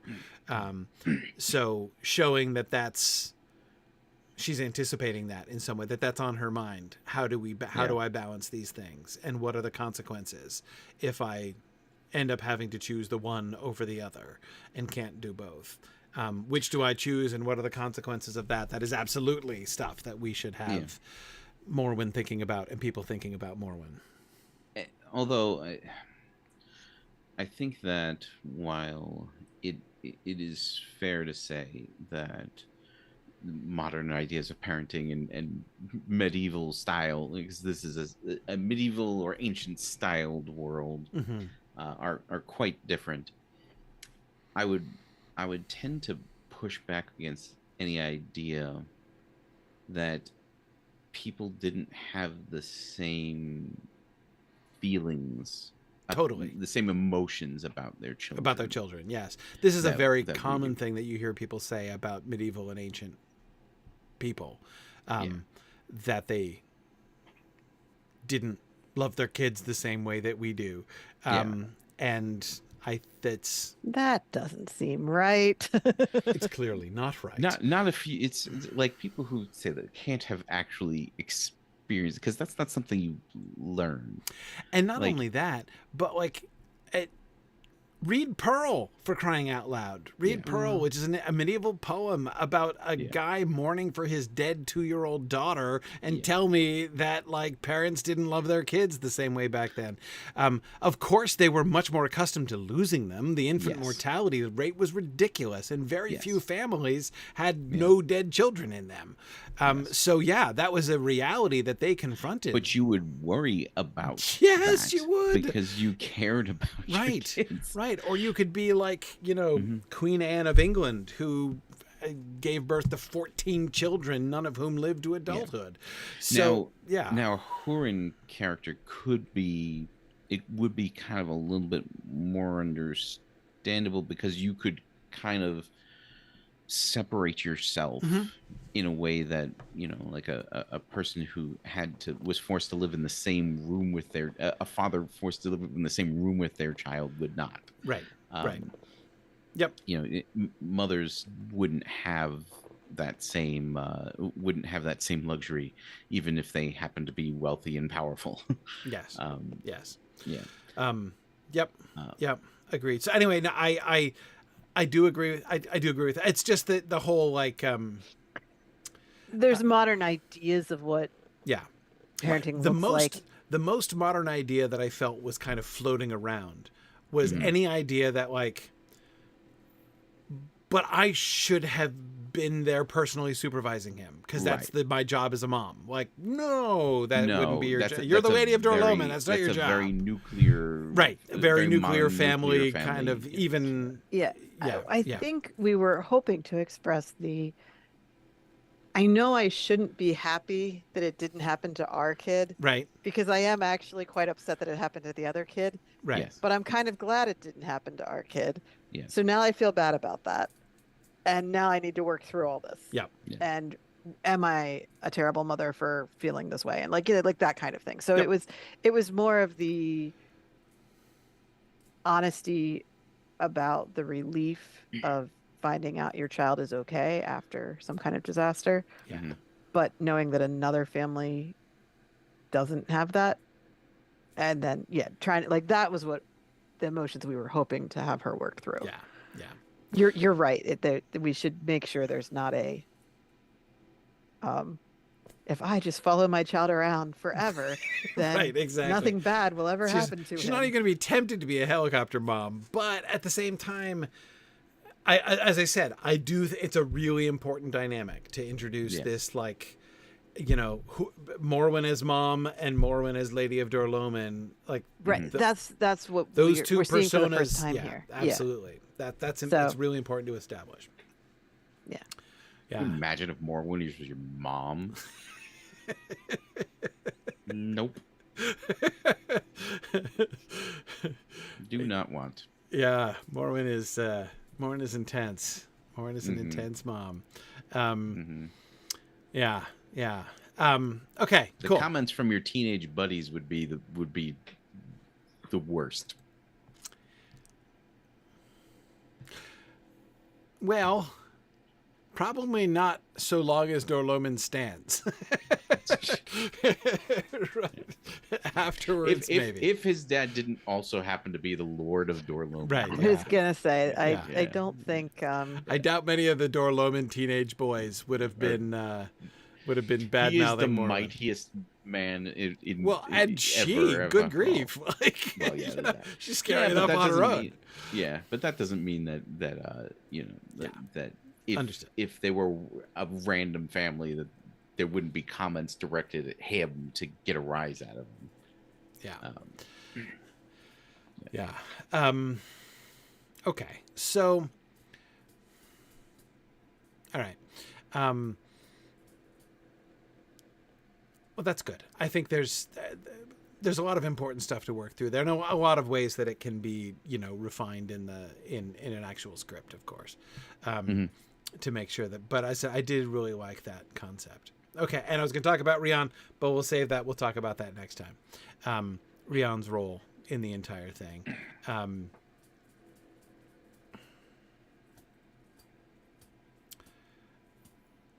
Last thought. Brondir's injury as a piece of foreshadowing itself, not only foreshadowing bad things happening where Turin is, but also foreshadowing the future destiny of the House of Brethil, like the people of Brethil, basically.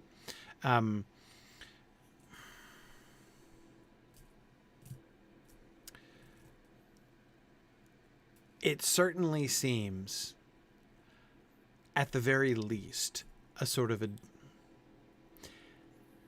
a dubious omen. Right? That such a thing should happen at this summit meeting at all, right? Doesn't look great, yeah. It doesn't look great. I mean, this is... Yeah. The optics on the crippling of the heir of the House of Haleth is bad here. It's one of the reasons why I wanted to make sure that there was an elf involved in the healing, because it's like, okay, that wasn't great, but because of our elven allies, of course this one wants out, obviously, but because of our elven allies, it was less bad than it could have been, and at least he survives to... So it can be kind of spun back the other direction a little bit as an omen. Yeah. I think dubious is a word I'd be comfortable with. Right. This whole thing is dubious. Yes. Yeah.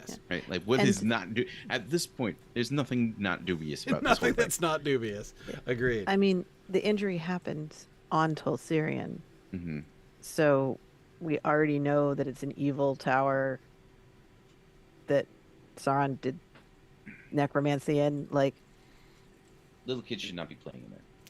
Right. It's really probably not a great location to be hanging out, honestly. Right. There's a reason the meeting isn't happening there. Right. The meeting is on the shore across the river from this place. In the old orc encampment, which is still better. Right. Right. I mean, they brought their own camping gear. It's fine. Right. Orcs still less defiling than Sauron. Less evil, in fact. Though, I wouldn't want to lean too heavily into the residual evil of the island, though, because there is that thing about, like, when Finrod is buried there, it cleanses the isle, right? And now, admittedly, in our version of the story, we did a lot more to pollute the isle than had been done before. I mean... it was the pollution was a little bit more extreme in our version of the story, even than it was in the main book. It's going to take a little bit longer for the the dead body to filter out into the whole thing. But so I wouldn't. I mean, and again, we can't lean too far into it. It's not like, oh, this is still a haunted isle that is like creepy and horrible. Like, it shouldn't be creepy and horrible. It's Finrod's it's just regular dangerous tomb. But yeah, but that's the whole advantage of a visual storytelling, is that you just show the event happening and let the characters and the viewers decide what it means and what caused it and everything. So yeah, maybe it's the island is evil, maybe it's that little kids shouldn't play in dangerous places, maybe it's dumb luck, maybe it's evil Morgoth. Right. Somehow hurting this little kid. The anticipatory curse of Morgoth. Yes.